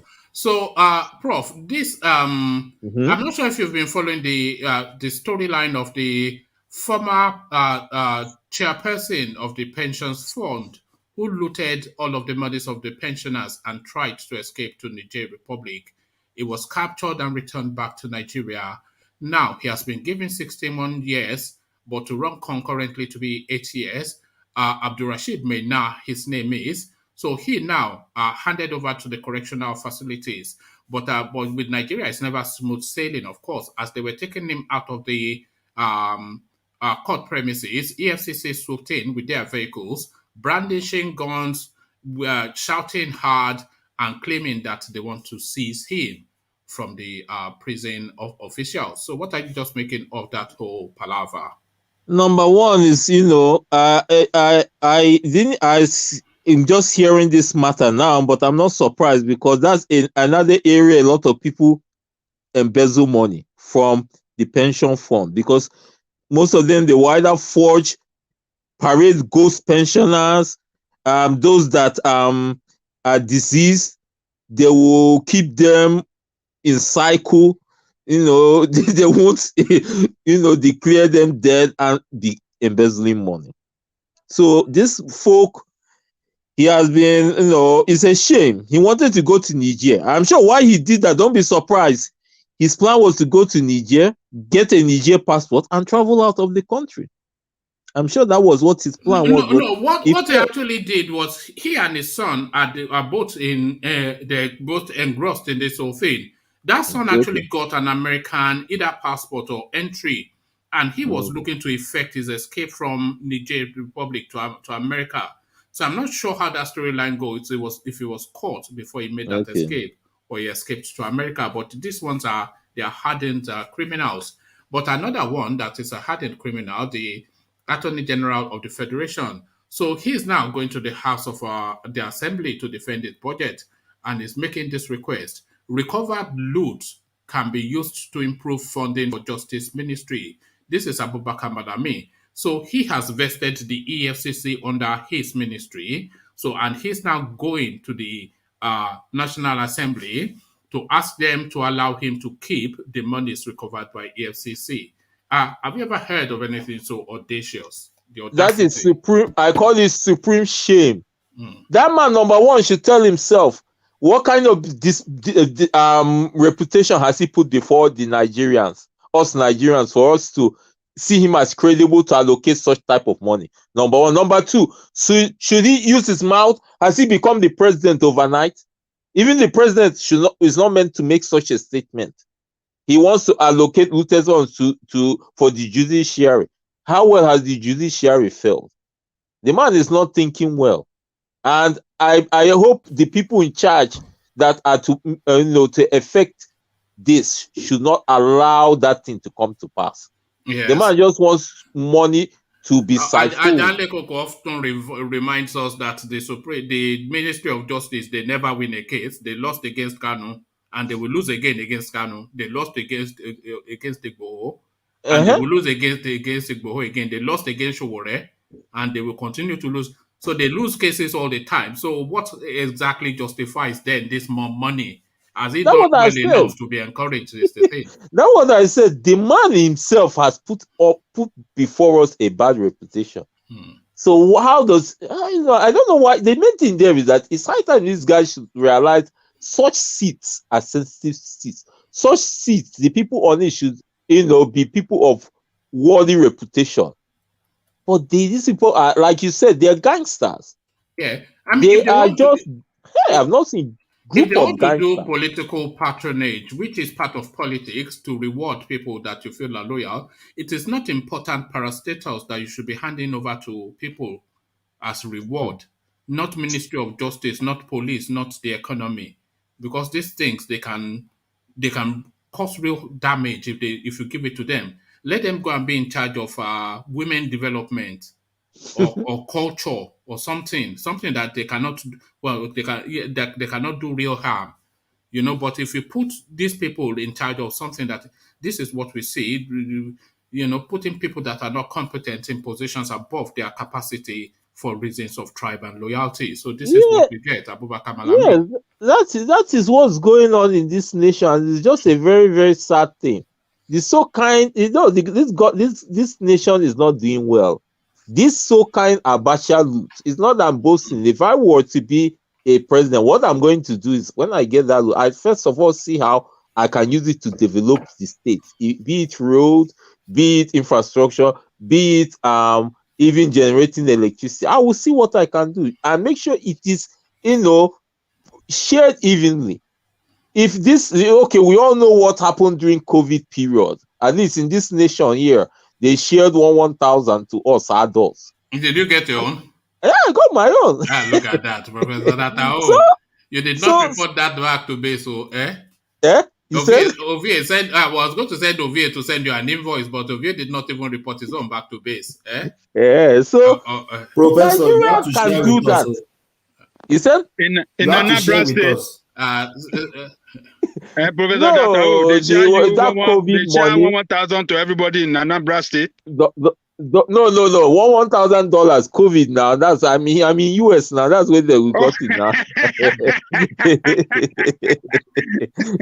Okay. I thought you are in Nigeria. I don't know for what reason. No, Prof is in America, like you. In America. So that is it. So the Nigeria can do something similar. They can do that. The only thing there is that they just don't want to help the masses. It's just a sad thing. Make sure you divide it among states. Ensure that it's implemented. Nigerians are quite easy to put smiles on their faces, but they just don't want to do it. The Abacha loot, everybody is now scrambling for it. What a massive loot. This one was scrambling. Remember when they recovered one and they told us that they were giving it to the needy. So it's essentially they just took it and relooted it. And that was about $600 million. But yeah, that's just Nigeria, isn't it? It is, my dear. It's terrible because I learned there was a statement made by someone in that Abacha family that there's no way they can recover all the loot, and even if they recover it, they won't go poor. I heard someone mention one of the Abacha sons. He was reputed to have said that God will never make them as poor as Dangote. That his family will never be as poor as Dangote. So you know. Yeah, I remember that statement. I remember that. You know what that means. And Abacha are not the biggest looter. Also, if Abacha is saying that, what will Babangida be saying? So that's Nigeria. But thank you, Prof. So from Prof, we go on to Jafar. Jafar, are you with us? Yes, sir. So thank you, Jafar. So Prof was just now introducing Abacha loot. So going forward, are we now going to be replacing Abacha loot with Malami loot? Because this guy certainly to outdo Abacha. So he is now going to the assembly, insisting that he wants to keep all the recovered loot by EFCC. So what are you making of that as a position, Jafar? So that's the problem we are having when it comes to this collection of looted monies and properties by our fellow citizens. So you see, we lost the independence of making the decision how to use those money. Because, for example, if monies are stored in the United States and the Nigerian government is trying to get that money, you have to sign a convention with the American government. Okay, we are sending this amount of money. This is how we want you to use it because we don't trust you. We are trying to avoid a situation where it's one looter. Is that not itself an insult? They tell you how to spend your own money. You have to sign it. So we lost our independence. That's why I used that word. We lost our independence. So you see, it's just terrible that as Africans, especially Nigerian, we have put this pressure for getting rich at all costs to ourselves. That's the reason we are going to what we are going as a nation today. Everybody wants to be rich at all costs. Everybody wants to own a private jet in Nigeria, forgetting that people will die. Nobody ever get buried with a private jet. Do you think, Jafar, do you think one of the problems is that the bracket of wealth has reached to a level that the country is no longer able to sustain? So what am I talking about? Go back some 30, 40 years ago. and they only want to steal to become rich so that they can build a nice house, marry a nice girl, buy a nice car. So, but the stealing now, because you have to steal to meet up with your peers, but the stealing now, they want to have not houses in Dubai, but estates in Dubai. They want to have not houses in Nigeria, but estates in Nigeria. They want to have not luxury cars, but private jets. And it is not one of them or two of them that want to have it. Hundreds and tens of hundreds of them, they want to be at that level. Private jets, estates in Dubai, traveling around the world like a Arab prince. So just the level of looting, they are not looting to Well, become man, rich anymore. It's like a sport now. past that level that you are trying to paint. I will even go a little further than that. They don't only want to own all those things, they want their children to own it as well while they are still alive. There you are. Yeah, because I know of a sitting governor, right as we speak now in Nigeria, even though I'm not going to disclose the names. The son was my classmate here in the US. He graduated, he went back home. 2 years after, he was celebrating on Instagram his billion naira. 2 years after graduation. Do you have a billion kobo? You, his classmate, do you have a billion kobo? Look at that. So and I bet it was an Olodo in school. That just tells you what the type of country we have. The type of country we have. And this guy shamelessly come on Instagram and bragging, showing it off. So it's unfortunate. And that's the reason I have with our judicial system. Our judicial system has not been created in such a way that it will actually serve as deterrence. So you see, we are talking about Maina today, 8 years. But if you ask me, there are millions of Nigerians who will want to steal 2 billion and go to jail for 10 years. Of course, now. Give that option to Nigerians. Millions and millions. Just look at Hush Puppy, Jafar. So that guy, he must control well in excess of $250 million. So the FBI, they will probably recover about 10-20 million from him. You know, they will put him in prison because America, they have a fair system, maybe 3 years. So who would not go to prison to come back and sit on top of $150 million? Just so terrible. That's the thing now. We will change when there is a paradigm shift. Maybe the change will have to start from us at the level of our family, as a society, as a community, because our leaders will always come out from us. It's not like our leaders will come out from space. They are always going to come out from us.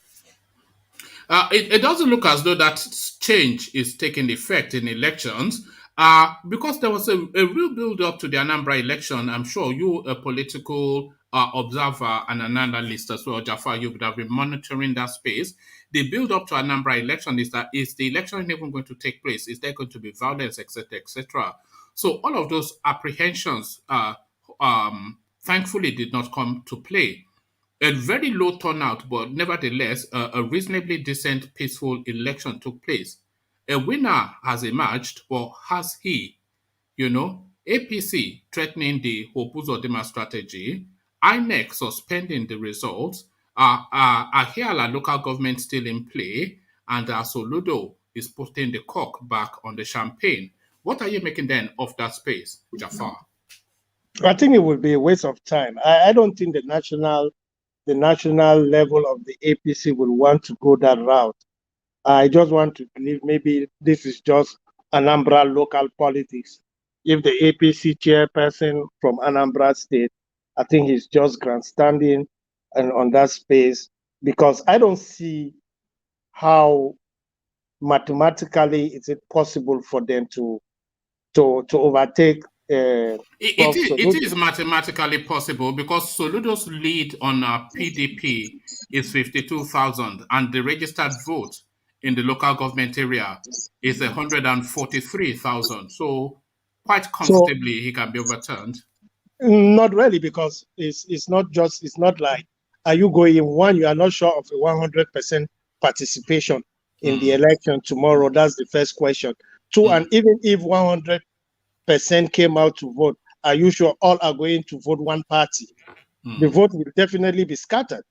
So I personally don't see a scenario, a possible scenario whereby another party will win Anambra State apart from ABGA. I really, sincerely, I don't see that scenario. And I don't see the court actually even entertaining that. Yeah, I don't see that either, but you always have to have the proviso of Nigeria, because the impossible, there's no such thing. The only thing that cannot happen in Nigeria is to resuscitate the dead, but there's even some Babalawo somewhere that will tell you that you can do that. Everything is possible in Nigeria. No such thing as impossible in Nigeria. But Jafar, let me take you then to that NDA storyline, a sore wound to the Nigerian security forces, to Nigerian security space. But they are now claiming that they've caught an operative who seems to have been compromised to that space.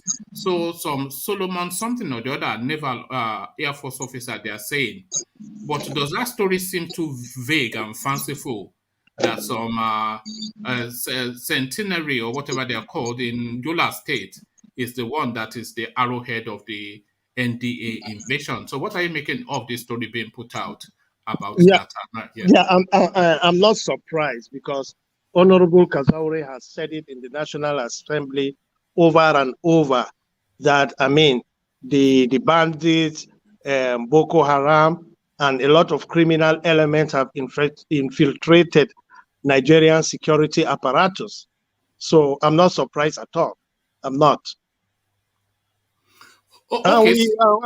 There is evidence that a sitting president of the Federation once said members of Boko Haram were in his cabinet. Yeah, so Jonathan, everything is possible. So I'm not surprised at all.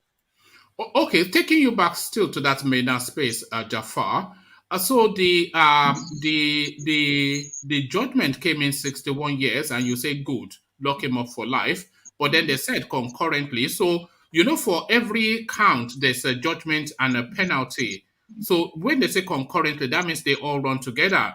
So essentially, the sum total of it is 8 years. But what this judge has now said is that those 8 years should be counted from 2015, when this guy was originally arraigned. So that's because it was not in custody, so I don't know why he has done that.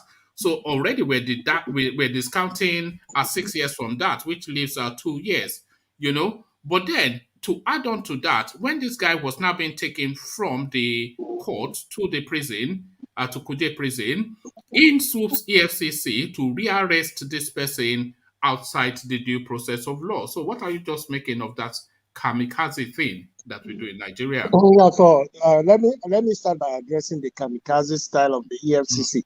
I just want to believe that maybe they, as me, were also disappointed in the judgment. They put a lot of effort to get Maina from Niger to back to Nigeria. Then to them probably is a slap in the face. And you also have to bear in mind that there is always this fight between our intelligence and prosecuting officers and the court. So probably they are of the view, like me, that probably Maina may not even spend a year in jail. He might just go to the Court of Appeal and buy his way out. That's Nigeria for you. Yes, but still, they could have gone through the courts, as the prison officials insisted that they have directive from the court to hold this guy in their custody. And until the court orders otherwise, they cannot surrender him to EFCC. And if the EFCC should know the law, I agree with you, one man. But a lot of people have no respect for Nigeria. And the other thing that really, the other thing that really befuddled somewhat is that they said they sued so the prison officials, they took this guy and they were putting him in their Hilux thing, Black Maria, to take him to Kuje. And then as they were about to come out of the gate, in swoops the EFCC vehicles and just caved that Hilux in. And then they jumped out and started to shout and act, macho something or the other. And then the prison officials then said no, they stood their ground, and suddenly guns were being cocked. This is what I mean. That cannot be. You cannot do things like that. One man is in as much as we want to celebrate that at least they got a conviction on Maina, but to me the whole system is a joke, right? Maina did not steal this money alone. He used other people, the people that helped him in opening fake accounts in banks where this money were sent to. Nobody is talking about them. Even the banks that colluded with him, that's the UBA and I think it's UBA and Fidelity Bank. I think they need to be suspended. They need to get some penalty too, because that's the problem we're having. One person cannot just come and steal billion of naira. No, you need people to help you to do that. Jafar, when you start holding people accountable, it's not going to. Jafar, do you think if all the criminals in Nigerians were locked up, do you think we'll have more people in prison than on the streets? Because like you said, if they want to really go after this thing, right to the cleaner of that bank and everybody goes to jail. If you want to say everybody, what's the business of a cleaner with this? Is it not the cleaner that is opening doors for them in the middle of the night? This is white collar and do fake banking. This is white collar thievery. If I'm going to the bank, I will catch the bank manager. I'm not even wasting my time with the teller on the counter, right? And this is white collar thievery. I'm not worrying about the poor man like me, who is only struggling to make ends meet.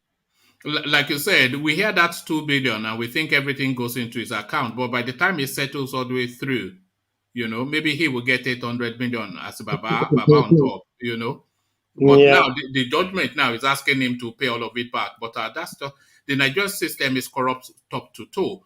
Rather than chasing fraudsters and criminals, we just need to work on the system and tighten it. Goodluck Jonathan said something once that people mocked and ridiculed him. He said it wasn't corruption, but something or the other was stealing. Along those lines, corruption is not stealing. Yes, he said corruption and stealing are different, and people did not quite understand that space that he was opening up. But what he was saying is that, the system itself, if that is tightened up, then for you to be able to corruptly enrich, you have to actually steal. Absolutely. Just the check and balances, especially around money, it needs to be tightened, a lot within the Nigerian space, And we should have zero tolerance for but that's a very ridiculous statement by the president as well, that corruption is not stealing. Do you understand the distinction that he was making? Yeah, what I'm saying that he shouldn't have even make that statement in the first. It's just like I think he was trying to open up a conversational space. It's like he's saying that stealing is better than being corrupt. Which is stealing is saying. He's saying stealing is different from being corrupt.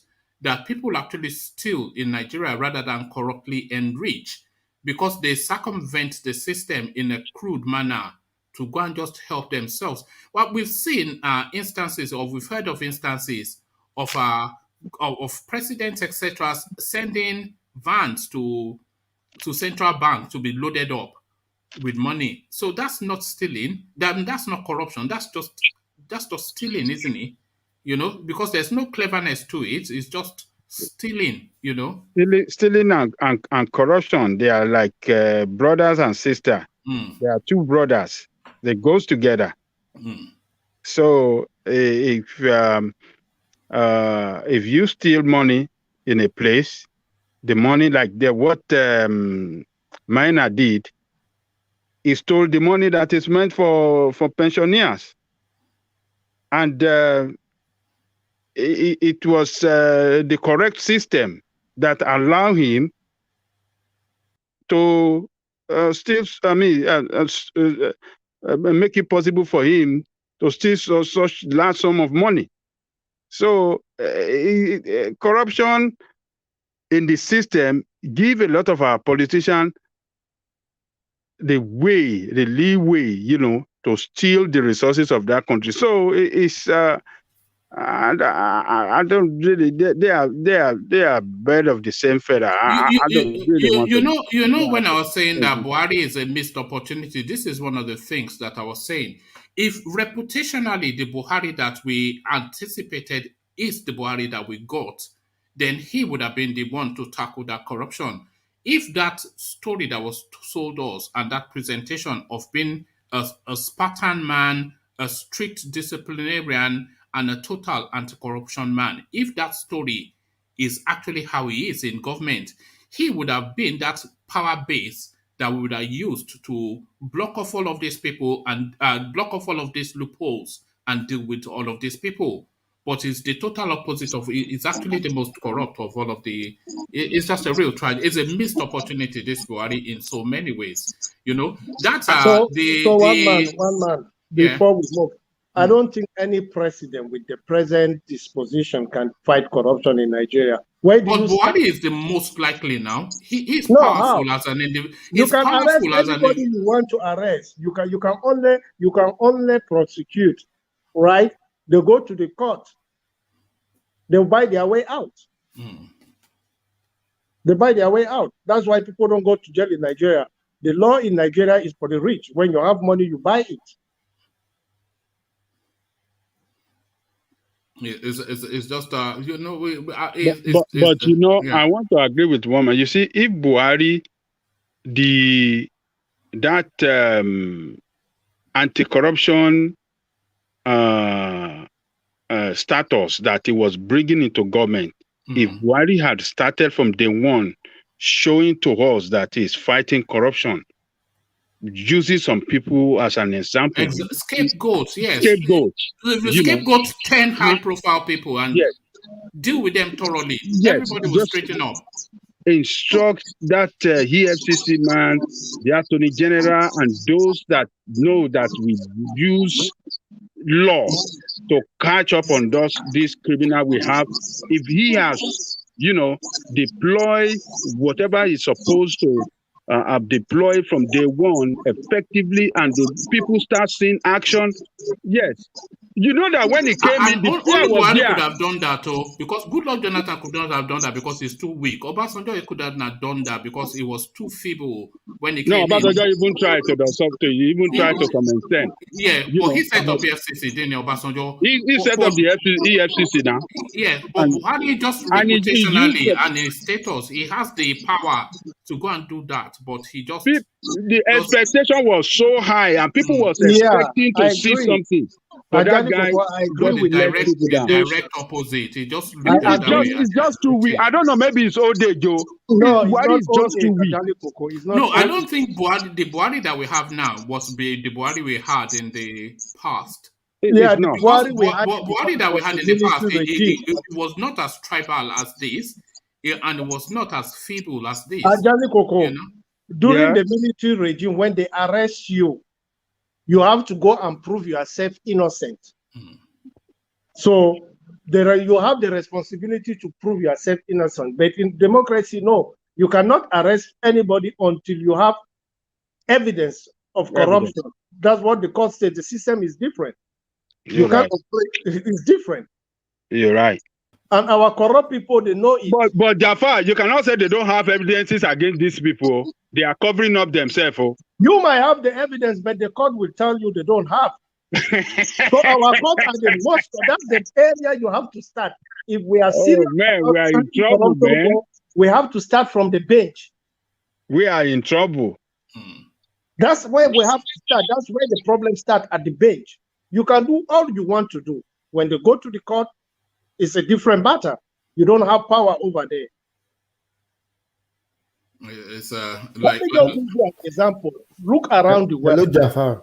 How many countries, if you don't mind, how many countries do you see elections consistently being turned around by the courts? Jafar. Play in Nigeria. In fact, if an election is turned over by the court, INEC should be sanctioned. INEC should be, yes, because that means they did not get it right. If the court had to overturn it, then they should be sanctioned. One man. Can I Come in. speak to Jafar? Yeah, come in, Thomas, here.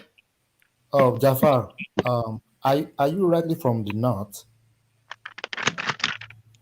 What question is that? Is Jafar now? Is a Nigerian? But No, I know it's very excellent and very proactive in what he's doing. let me tell you who Jafar is. Jafar is me. Jafar is UK. Jafar is OVA. What Jafar is an Ajebota, and an Ajebota it's not tribal. It's not really from the north any more than I'm really Yoruba. Is an educated man, No, and a well-traveled man. Jafar is a progressive from Kano. So you can't be, Kano, yeah. You can't have expectations of some street man. But those people with political ideology like Rimi and all those progressive politicians. That's why I think Jafar is. I come from the political fruit of thought of late Aminu Kano. Aminu Kano. Yeah. No, Rimi is a follower of Aminu Kano now, isn't it? Yes. Yeah. Akwanko Sorabio. Okay. Okay. Yeah, sorry, you had a question for Jafar. Sorry, I caught you here about Thomas. Oh yes. What I'm saying is you don't speak like those people we know about. Not sorry for saying that. I just want to commend you. You normally say the facts as it is. Just continue, my brother. Thank you. So just still with you, Jafar. You mentioned Kwakwanso, but we've not been hearing his name in play. So what is his politics as at present? Where is he politically? Kwankwaso still remain one of the most influential politicians in the north. There is just no way. Lost Kano State. Not Kano State, in the north. No, he lost Kano State. Oh, you know how the election went. The election is his candidate won, Yusuf won the governorship election, and it was declared inconclusive. Yes, I followed it. Yes, yeah. I think it was leading by 100,000, and by the time we heard it again, the police commissioner that caught the deputy governor of Kano State and trying to rig the election and got him arrested was reassigned out of Kano State to bring another one that could help them rig the election. So that's Nigerian election for you. But there is no way you cannot win Kano State when you undermine Kwankwaso. It's not going to happen. It's as simple as that. So he's still relevant. And what is that red hat? Thomas, the way I speak, you will have millions and millions of Northerners that speaks and think like me. The problem is that probably maybe you have not allowed yourself to actually hear it, or to take yourself away from the propagandist narrative about the North. But if you have time, just listen to even religious leaders. Jafar, to be fair, you are an educated elite, so you are not really a voice. That's why I said you are an Ajabota voice. You are an educated elite, so you are not really representative of. There are millions and millions of educated people in the North like me, who share the same view like me, one man, and even those that are not educated. Like I always said, you see, the Balkanization of Nigeria is our problem. We always try to see Nigeria based on our ethnic or religious line. But you see, that's not Nigeria. We can connect as Nigerian based on our Nigerian problem. I once made an analogy here, a parallel. If the cost of bread is maybe 100 naira, it is across board. If you live in Kano, if somebody wants to sell bread for 100 naira, when you walk into the store, nobody is going to ask your tribe. I want bread, they will just tell you 100 naira. That's it. That's how I view politics. That's how I view Nigeria. All right, thank you, Jafar. Always a delight to hear from you. So let's go from Jafar to Ovie, if it's still with us. Ovie, Oh, there you are. Or do you want me to give you a moment, or are you No, ready? no, no, no. I was just patiently listening to Oh, you oh, guys. oh, oh, oh, all right, thank you, V. So to the Anambra space, you were a bit reticent when we were all celebrating Sododo victory. So a sense of vindication you must be feeling now that it's not over till it's over, even though it is over, or is it as clear as mud? So just to that space, okay. One man, if to say I be your pikin and we dey inside house, you have this conversation. The way you go take, they slap me, because at times when I say something, you will just go, no, no, no, no, no, no, don't be like that. I mean, in Nigeria, when they talk here, it's a drama scene until I see Lai Mohammed and his twin brother come out and speak. Then I know it's over. But at this point, remember, they are quiet. They are not saying anything, which is surprising to me. The presidency is quiet. So yeah, I'm not surprised that they target inconclusive. They're still trying to see how they can push, but I don't think it will. I don't think the Anambrans will accept anything less than what is playing out right now, which is a little bit there. Because all of the statistics and all of the data, it will, like I was just saying to Ajande Koko, that it will take some really Professor Pella magic trick for them to. It will take some magical for them to say that guy is not the winner. If there's anything that is not lacking in this administration and the previous one is magic. If I not even magic, they will just put it to you straight. This is it. Do your worst. Because that's exactly what is happening. They will just say something bold and they wait for us to do our worst. Most of the time, nothing. So it's it's sad that. And by the way, APC is number 3 in the run-ins. So and number 2, PDP. This guy is 52,000 votes ahead of number 2. So you are using Imo as an example. He is closer than Uzodinma. Uzodinma was 4th. And he became number 1. So this one is in 3rd position. I mean, but as I said, at this point, we just have to wait and see how it plays out. Anything can happen, but it's just so sad that common one state election, 2-3 days on, we see they determine who we are, who we know. It's sad. Then what is going to become of the presidential election? It's going to be carnage.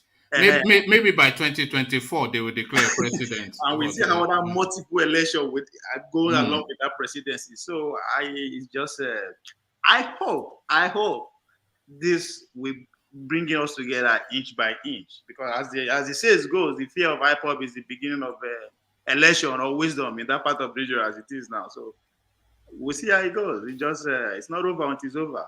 But as far as the APC is concerned, it is over, because they are already threatening the Uzodinma strategy. So they are already saying the Supreme Court is the only space that will determine who the governor is for Anambra State. So should we now just be skipping elections and go back to it out in court, senior advocate for senior advocate? Yes, at this point, our problem, just as Jafar rightly said, we need to start tackling the corruption from the justice system, because at least this point, APC rely on almost all the elections to be, taken up to justice, but and they know they have the upper hand over them. Even Buhari himself was a Supreme Court appointee. It was the Supreme Court that validated him, that told us that forget the Constitution, he's eligible. Yeah, so at times when I say this thing is not, it's not that I'm supporting what is happening, or just that me and you, we are not. And when I say me and you now, I'm talking about the totality of. We don't act. We just see. We alarm. Wow, how can this happen? This is crazy. But that's the best we can do. Hence the scenario very dangerous, very unhuman, very sad and all that. But there's nothing. So, and I think they know, just like I know we are going there about the 2 billion. They know thief money, use half of the money to negotiate, and you are off the hook. And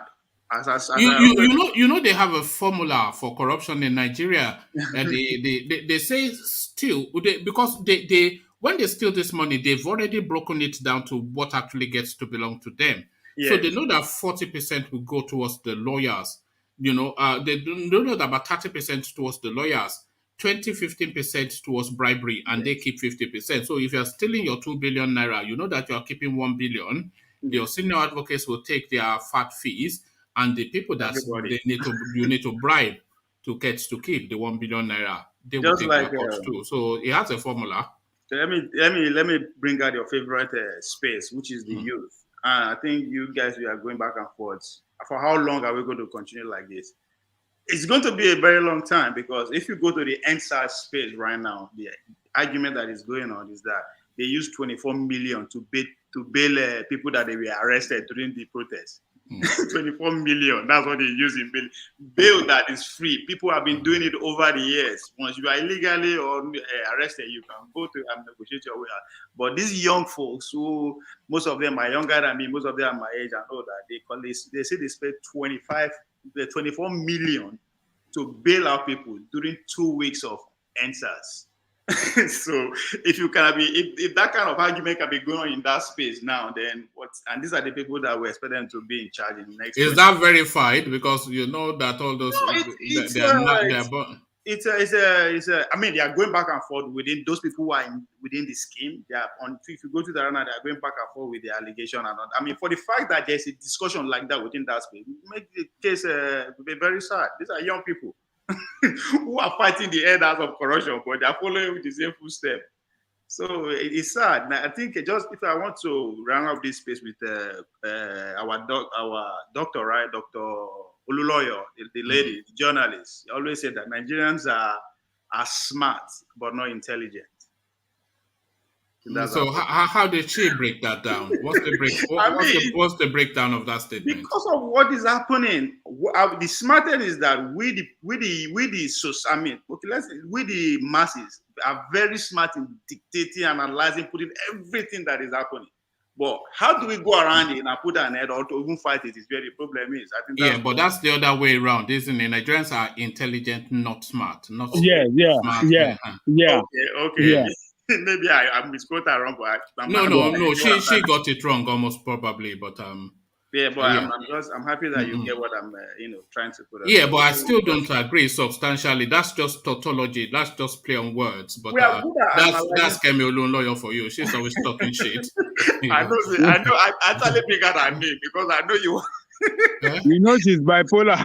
Yeah, she's bipolar. So is yin and yang, isn't it? She's what's that doctor? What's that doctor that has a yin and yang? I'll remember in a minute. But in Nigeria. No. Is Yala. Doctor. Or doctor, is it Phil or Yala? Those are the no. Carry on. Yeah. I mean, and that's the space. We just wait and see what magic they're going to put before us. At the end of the day, something that is going to be comical anyway. So, but we'll see. We just wait and see. All right. I'm believing the Anambra people will not let go of this. I hope so. I hope I'm not wrong. It will be curious. I do not see them rigging this election because the data don't lend itself to rigging. And if they are going to rig it, then it will be a real curiosity to see how that is done. You said that they 150 votes that is allocated to that local government. 143. What if they come out? What if they come out and say please be 100 out of those 100? Yeah, you see, you know why I said it will be difficult.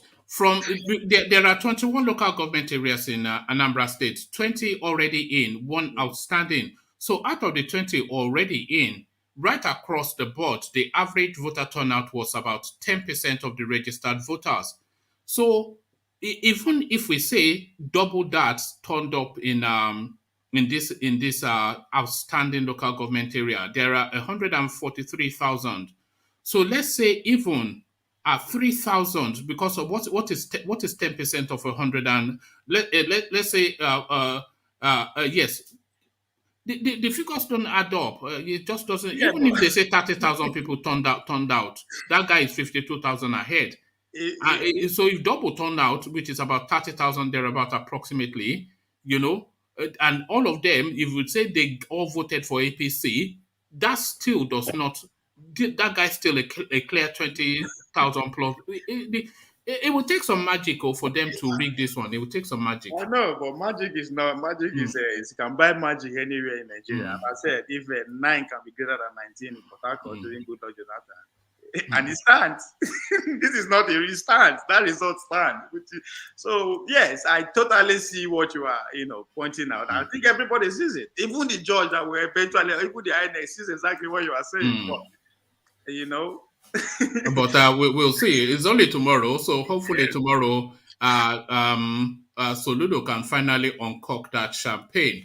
But the person that is not uncorking champagne, Ovie, Abdulrashid Maina. So he ran, but you can never outrun the law. Justice finally served 8-year term for this guy that looted pension funds. But a mild drama, of course, in court because it never completes in Nigeria without a bit of a jara. So EFCC came to add their own jara, going Gestapo style, shooting in the air in a courtroom, doing kung fu fighting with prison officials. So what are you just making of that just mess?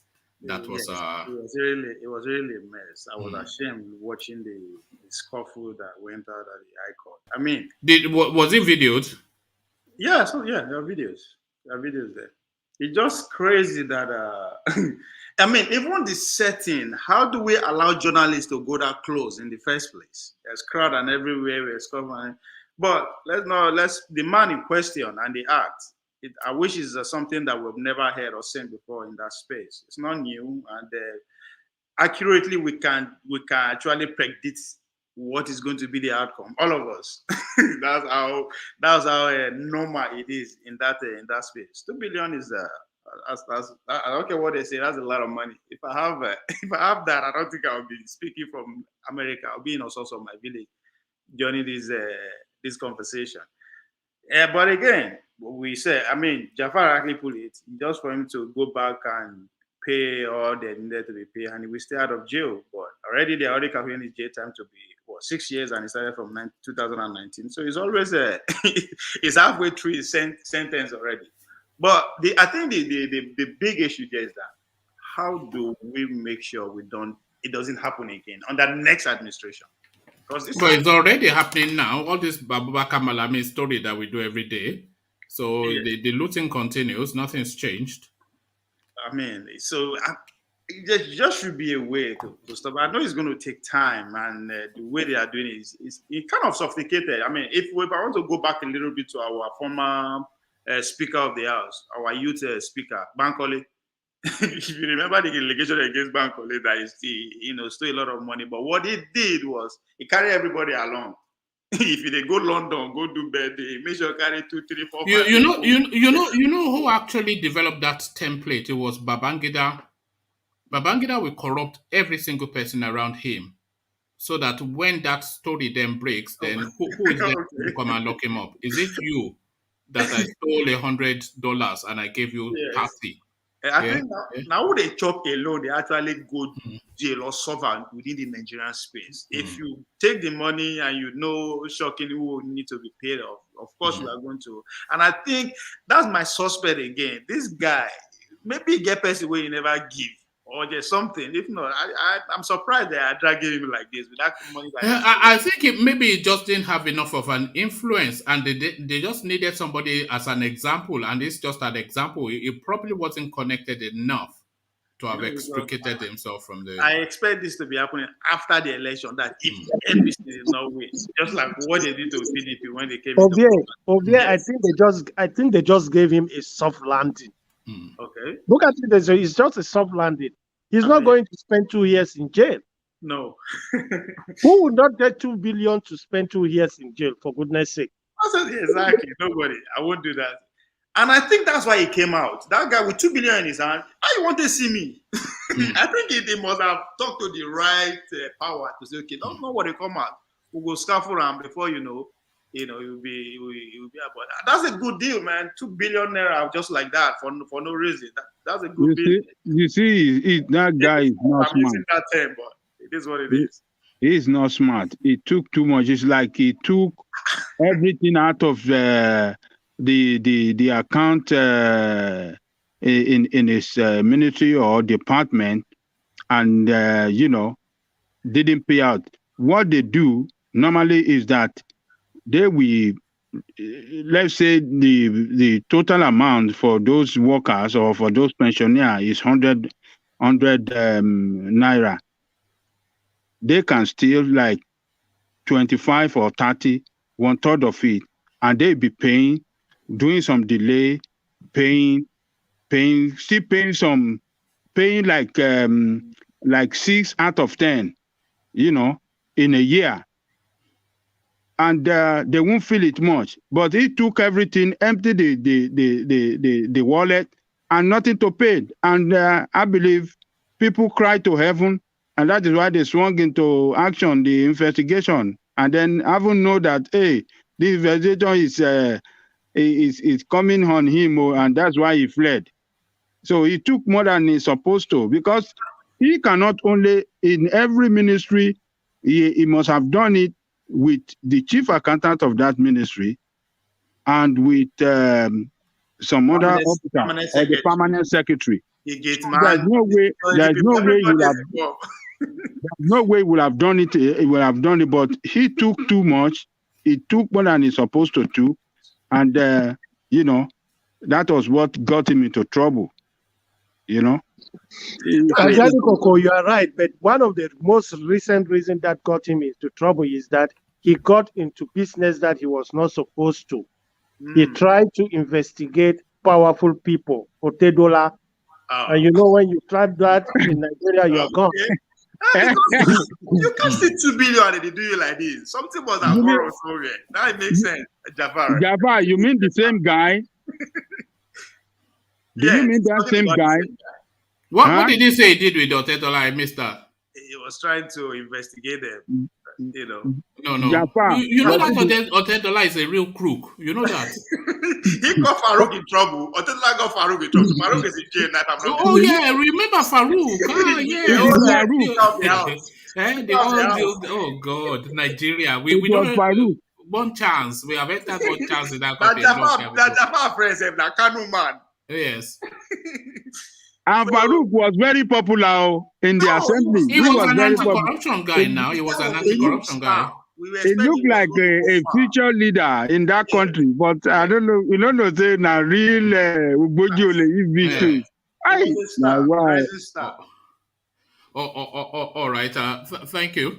Now, let me acknowledge Alexander's super chat, and this always gets a reaction from Alexander. He says every time I hear Babangida's name on this platform, my stomach churns. He is unofficially the richest man in the world alongside Putin. We are where we are today primarily because of him. Shameful. So yes, nobody knows. If you know the sort of wealth that guy controls, you would all this Forbes rich list. If we truly know the rich people in this world, that Forbes rich list will be Forbes poor list. Yes. The only person that will make it is that Bezos or whatever. And he will be like number 100 or. Do you know the sort of money that Putin controls? Putin. What Alexandra said, he said anytime you hear Babangida name, he's so much up. The same thing anytime Majale Kukuye Tinubu's name, and anytime one man here show his name, their reaction is always Showore is just well, I won't say it, but you know what it is. There we go. No, I won't say it now. It's just it just. What is it? What is Showore? What is Showore obey? I don't want to hear Tinubu's name. You always go like personal when you hear Tinubu's name. It's personal to you. I think Ajale Koko probably despises Oshibanjo even more than Tinubu, which surprises me somewhat because everybody seems to like Oshibanjo. I would not be surprised too if Mr. Alexandra know Babangida, one-on-one or somebody they have, a mutual friend because the way he talks about it is just too direct. It's too personal. Now, I think Babangida didn't cut Alexander in on the deals. No, that's not the point. I think Alexander has followed Nigerian politics for a long time to really understand this issue because I share the same view as Alexander on Babangida. That's the same view. And there was one that I almost threw up when Babangida was actually the one lecturing Nigerians on who to be our next president. I almost threw up when I heard that. I'm with you and Alexander on that in that space, Jafar. You see, when Nigeria turned in the direction that we are in to land us where we are now, it was under Babangida. Before Babangida, when people stole, they ran, they went to hide. Now, if you don't steal, you run, you go and hide because they will shame you out of your community. So they say he institutionalized corruption in Nigeria. And I don't think anybody can argue that. Even he is always trying to say, that guy, you know. They blame Babangida, but the person that I really blame is Obasanjo. Because when Obasanjo came in as the president then, he had just that one window of opportunity to tackle that Babangida Abata space and go in heavy, but he did not. So by the time He was Obasanjo smart, served one this, man. He was a smart person not to go with him. They could have killed him. well, he's a soldier, is he not? So I mean, is he They not a would. soldier? Is They he would not have a killed him. soldier? Is he not to sign his life to the country? I You think know? the same way. When Obasanjo did not tackle that space, then that was the escape. Good Lord Jonathan could never because Remember, Babangida was a member of PDP. Mm. So how do you want Obasanjo to go after him when he's one of the everybody is always saying that Obasanjo is the most pro-Nigerian. So if he's pro-Nigerian, then he should, I mean, they sort of no, Babangida have not done. Look, let me tell you how Babangida happened to be a very, very smart guy. You know, Babangida always called Obasanjo Oga. Even when he was the president, he never go after Obasanjo. Obasanjo criticizes him very hard. He never go after him.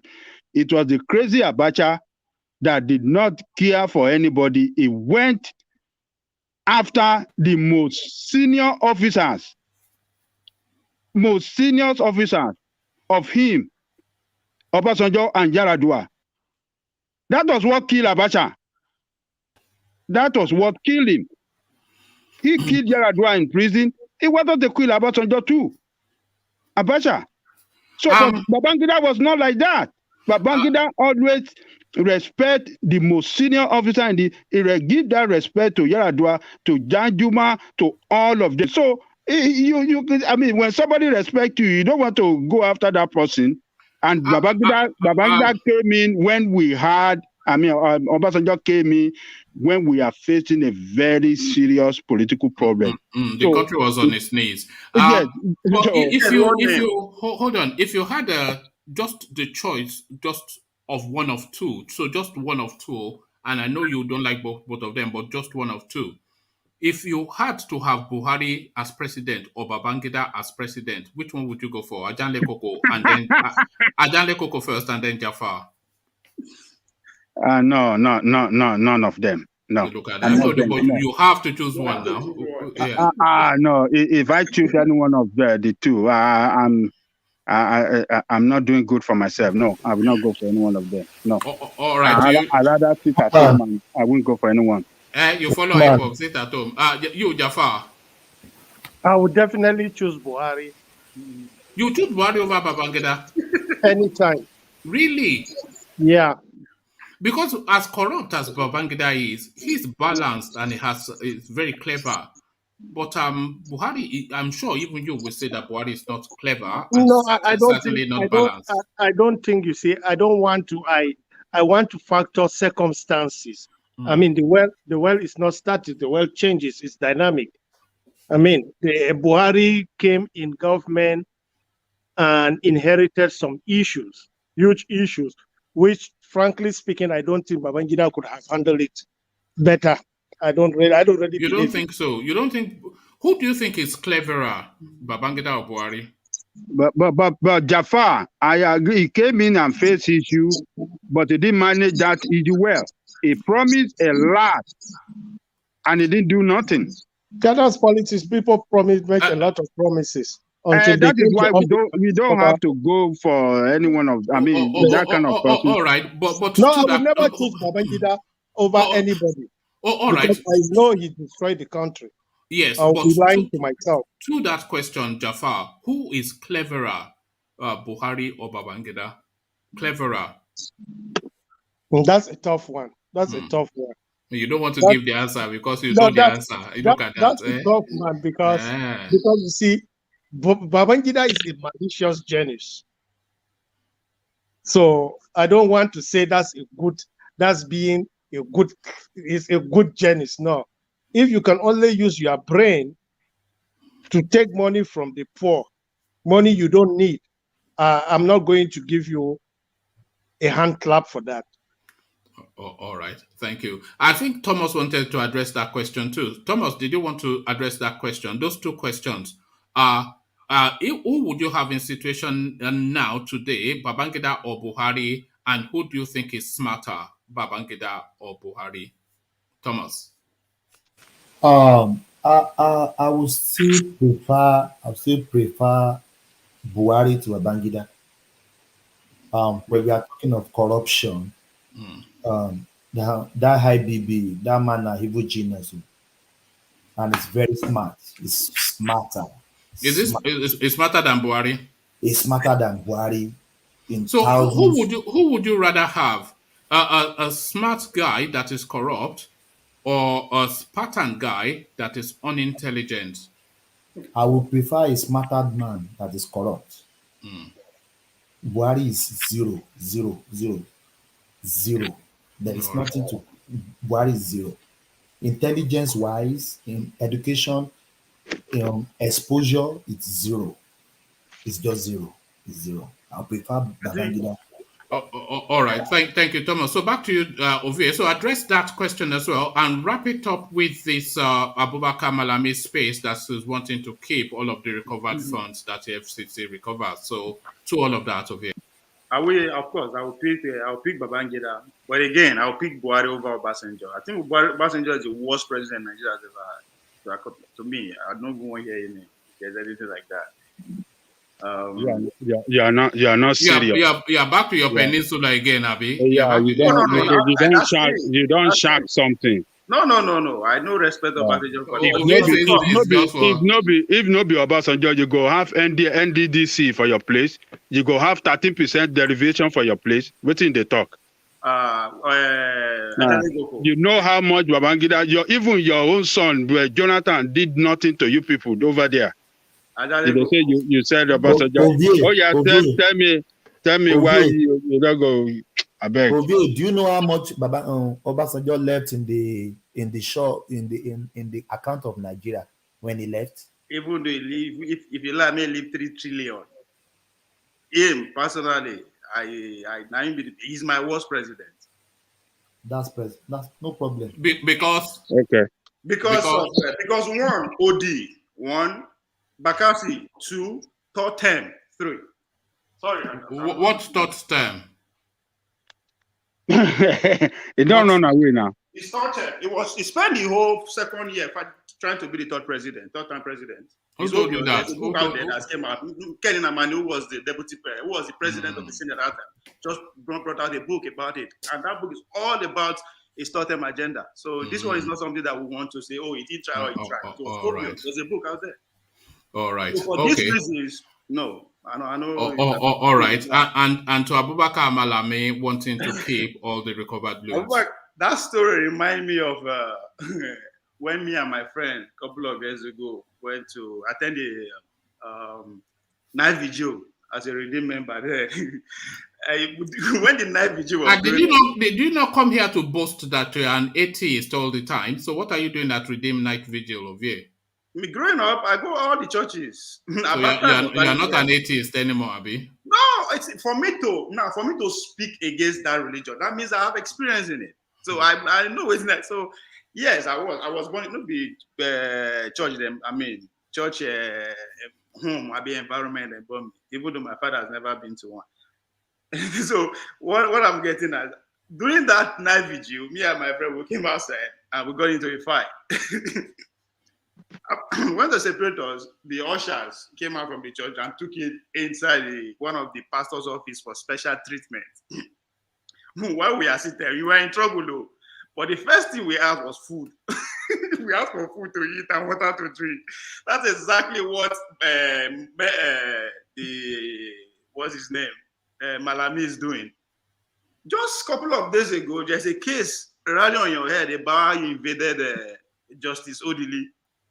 36 state governor have sued you regarding this same money that you are saying that you misappropriate the money already. But out of all this chaos, you have the guts to say you still need money to do what they do. Only Nigeria, man. It's when I did it, I was laughing so hard. I said, this man get mind. You need money to continue your atrocity. And I won't be surprised if it's given. Instead of you to the face better case, we will send you to jail. You are asking for money. I mean, only in Nigeria, man. I think anybody who is of age and have the resources and time not to be a public officer now, he will look back and regret it because this is the best time to serve a public office and do and undo, as far as I'm concerned. But that's what that man is doing.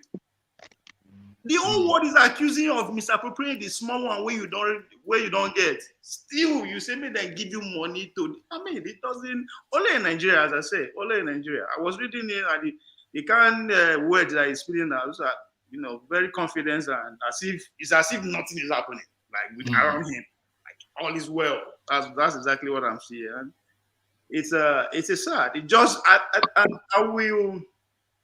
20 years or 30, 40, 50, in the future, how will our kids or the generation that will look at into today and say, what will be their response?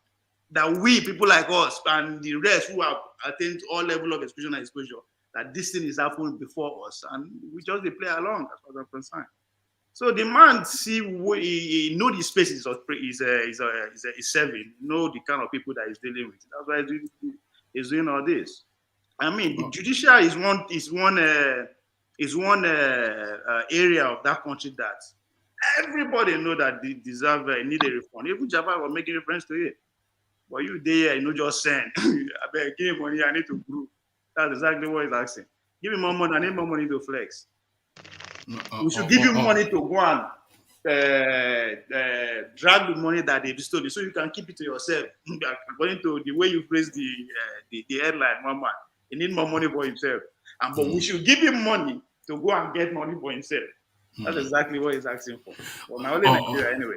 All right, thank you, V. So to Thomas, the Anambra space, Soludo or not, it's still day 3 now. We're going to in just one small state election, just something. This election should have been rounded off within no more than 6 hours. By dinner time, people should know the results. But here we are, still undecided. So what are you making of that? What do you think the objective is? Yes, I would just tell the Anambrans they should be celebrating the victory of the man. Even if angels come from heaven, APC will not win that election. APC will never win that election. That state is governed with people that they have brain. ABGA will continue to rule that state, as APC will continue to rule Lagos State. That ABGA is the strong goal of that state. So APC and PDP, they just forget about this noise making. And I rightly agree with you when you said it will take Professor Pella to change hands in this election. There is no magic they want to do. There is no magic they want to do. The man will win the election. The man is influential. The man has brain. The man is intelligent. I know it will do the better thing for the Anambrans. That is just it. Do you think this guy will be able to live up? Because a lot of people have a lot of expectations of him.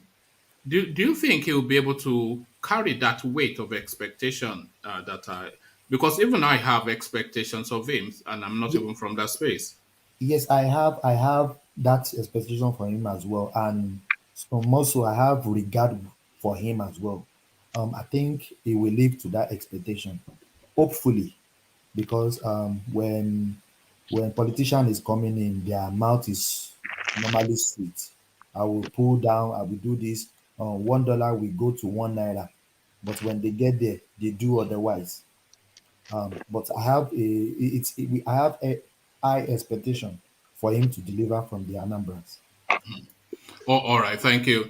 So to the Abubakar Malami space, him now wanting to keep all this money that the EFCC are recovering. What are you making of this? Is putting that as a proposal out to the assembly, to the reps? Malami again. Malawi will not stop from our mouth.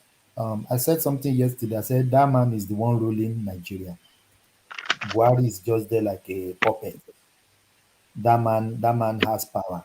He will go to they will go there and they will give him the endorsement. As you rightly said before, why would Malami be that presidency? Malami should be his own ministry should be a separate ministry, not picking by the presidency, like INEC chairman as well. Why would the presidency pick an INEC chairman of a country and he will not dance to his tunes? It be difficult. They said he will pay the pipers tune the what they call it the tune. If I'm paying you, if I choose you, you have to listen to me. That's the problem that Ambode had with Tinubu, because Tinubu pick him, but when he gets there, he wants to do otherwise. That is why they kick him out. So Malami will go there and do his worst again. He has been doing it, nothing happened. The man is powerful than the president himself. I said it yesterday, even he's powerful than the vice president, because there's some step even the vice presidents cannot take. This man is taking that step and is getting away with it always. It's just crazy, my brother. And the show of shame at the prison facilities when Maina was being taken into the correctional facilities in Kuje. So EFCC turns up, gun toting, screaming, shouting, looking to effect a rearrest. So what did you make then of that debacle that played out in court? It's crazy. Even that sentence is too short. Why will you steal that kind of money? And you got that 8 years or so. What is it, 8 years? It's too short. I would like Nigeria to imbibe the culture of the what they call it, the Asian country. If you are caught with corruption, you die. That's Dukakos, isn't it? What is it? Yes. Is that the Philippines, Dukakos Yes, or something? the Philippines, yes. Capital punishment. Thank you, my brother Jafar. Well, you know why I don't agree with that? In instances where there's a miscarriage of justice, you cannot reverse position. One man, you are talking from you have the mentality of Europe, because there's no much capital offense in that your space. But if there is a capital offense, my brother, What happens in instances of miscarriage of justice? you are right in that place, but it doesn't. You see, I don't agree with capital punishment unless a life was actually physically lost through your hands. But one man, you are in Europe. You cannot have capital punishment for corruption. Now, what if you then discover that you got it wrong? What would you then do after you have capital punished? One man. You are right. Even here in Australia, there is no capital offense, even if you kill. But it's not good. You kill somebody, and they will give you 25 years. 20 years, they will give you parole. And the same family members of people that you kill. Do you not see capital punishment as a lesser punishment than a long-term jail sentence? Now, I prefer capital punishment. Yeah, because that person escapes by losing their life. But if you put them in prison for 25 years and they spend 20, every single day they reflect on the moment that got them there. But the same person, immediately he left the prison, they still go back to their crime. They have another crime again. We have many instances. One man, somebody will kill somebody, they will give him parole, between 5 years When they of should parole. not give them parole is the thing. Life should mean life. So They that's should just be life. If yeah. it's But if rather life meant life, then that would be a better punishment than capital punishment. I don't agree with capital punishment. I prefer life than capital offense. Capital, I mean, capital punishment is too strong for corruption now. I mean, let's give Yes, I them mean, let's give them life imprisonment so that they can exactly. go through suffering and pains and they release all their Exactly. property. You know, So because that, capital punishments, once you kill them, they are gone now. So they don't. What? yeah, You know? that one is the real punishment. Let him go through pains while he's alive Yes, and yes. suffering. Yeah. Every day he's waking up, he's thinking, Yeah. I shouldn't have done it. Year in, year out, day in, day out. And let us adopt a system where they will take school children in elementary school, in high school, to go and look at them. Yes. Look at him. Look at him. This is one of those that stole our money, that doesn't want us to provide good education for you. So when you grow up, they'll see this is where we spend the rest of his life. So when we start doing that, our children will grow up not to go into corruption. So it's capital is not good. I understand you, but I think we need that measure in Nigeria, so that some people can sit right. They will think twice before they stole public fund. If that capital offense is there, it will give people some fear to even steal. And they will use it politically also to get rid of. I don't like capital punishment. You don't like capital punishment? No, I don't know like you it. don't like Yeah, it I don't because like it. you are kind of a jebota. No. It's just a reasonable something now. Like I said, if there's a miscarriage of justice, you can't apologize and set the guy free. You've already, and there are always miscarriages of justice, so that is really why you shouldn't have capital punishment. Oh, that's all right. But for 8 years for that kind of stolen money, no, it's ridiculous. That's silly, It's so silly. It's so silly. So silly. They should release him when that money is not of no use to him anymore. When he's on the sticks, using 10 minutes to take one step. Yes, that's when they should release him. That's why go and spend the money now. Yeah. Now he will know what he has done to people, because so many people have died. The money they're supposed to do. Do you remember Dansuki? Do you know how they spend the money they share between themselves? And the soldiers are dying in the war front. What I don't know. What wicked politicians do we have in Africa? The soldiers are dying in the war front, and some people are sharing the money between themselves. It's so pathetic. So pathetic, my brother. All right. Thank you, Thomas. So to the what played out then in that court when they were taking him in, the EFCC trying to effect an arrest just in the court premises and just acting like a bunch of Rambos, just screaming, shouting like they were acting a movie. What are you making of that display? It's uncalled for. There is a law that even police don't have right to come into a court to arrest. They may wait for you at the gate of the court to effect arrest. But coming into a court, it's a disgrace on the court, even on the judge sitting down. They did the same thing for Shore. They tried to grab him, arrest him in a court. And Fanano said it. He said, if you want to effect arrest, a court premises, you can't do so.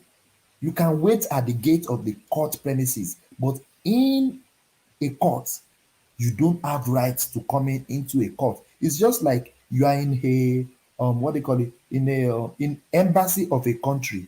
Nobody can arrest you inside the embassy of your country. You are protected there until you step out of that embassy. That is why they can effect arrest on you.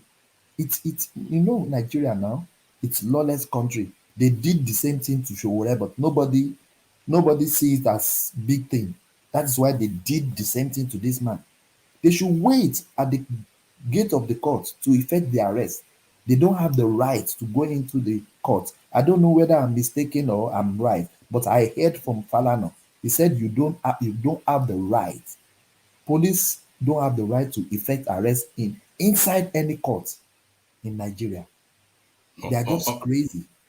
All right, thank you, Thomas. So from Thomas, we're going to engineer. Lastly, to engineer. So, engineer, are you with us?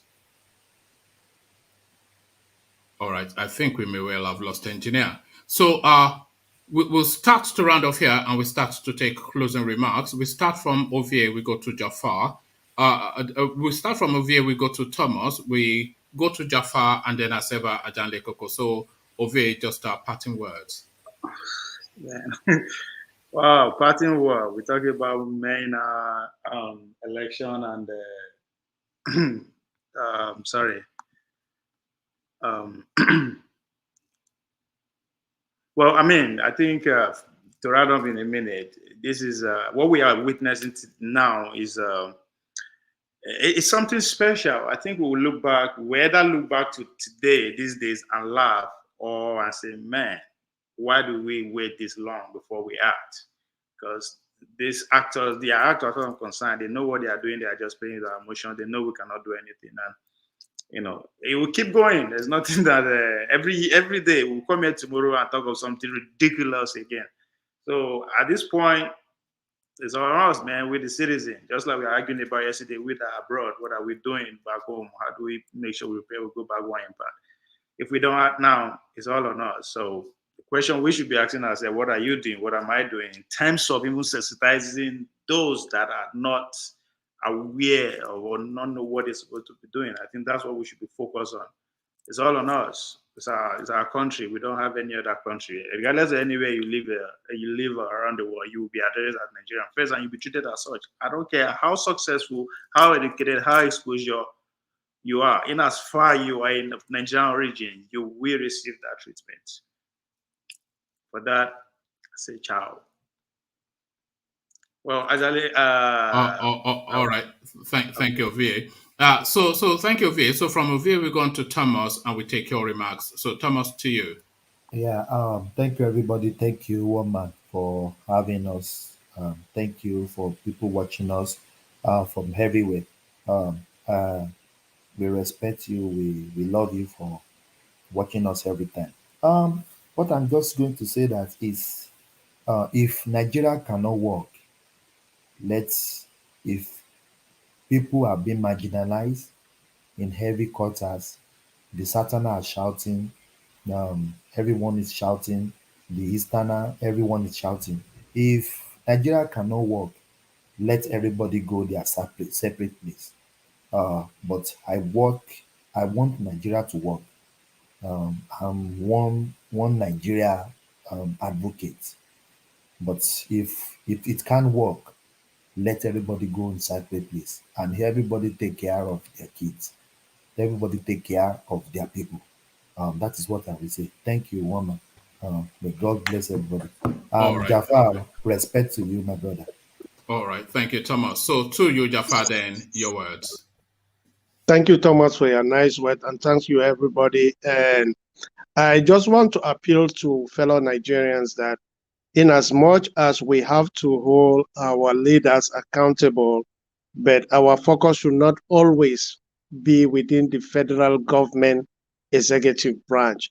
We equally have to hold our legislature, our judiciary, and our state governors account, because if we don't do it holistically, we are just wasting time, and nothing meaningful will happen in terms of change.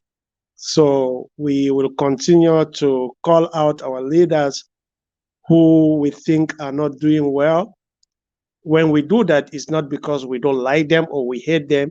It's just because we want a better Nigeria. We want a Nigeria that works for everybody. We want a Nigerian where people could sleep in peace. We want a Nigerian that people are not afraid to go home. That's all we are asking for. I don't think that's asking for too much. Thank you, one man. Thank you, Ajali Koko, and you guys have a wonderful night. Oh, all right. Thank you, Jafar. So Jafar now a regular staple on the platform. So the final word, of course, the mighty Ajali Koko. Nigeria is a country that is being managed by criminals. The people in charge of power are people that are not patriotic to their nation. They're only patriotic to themselves and their family, and they never stop looting the resources of the state.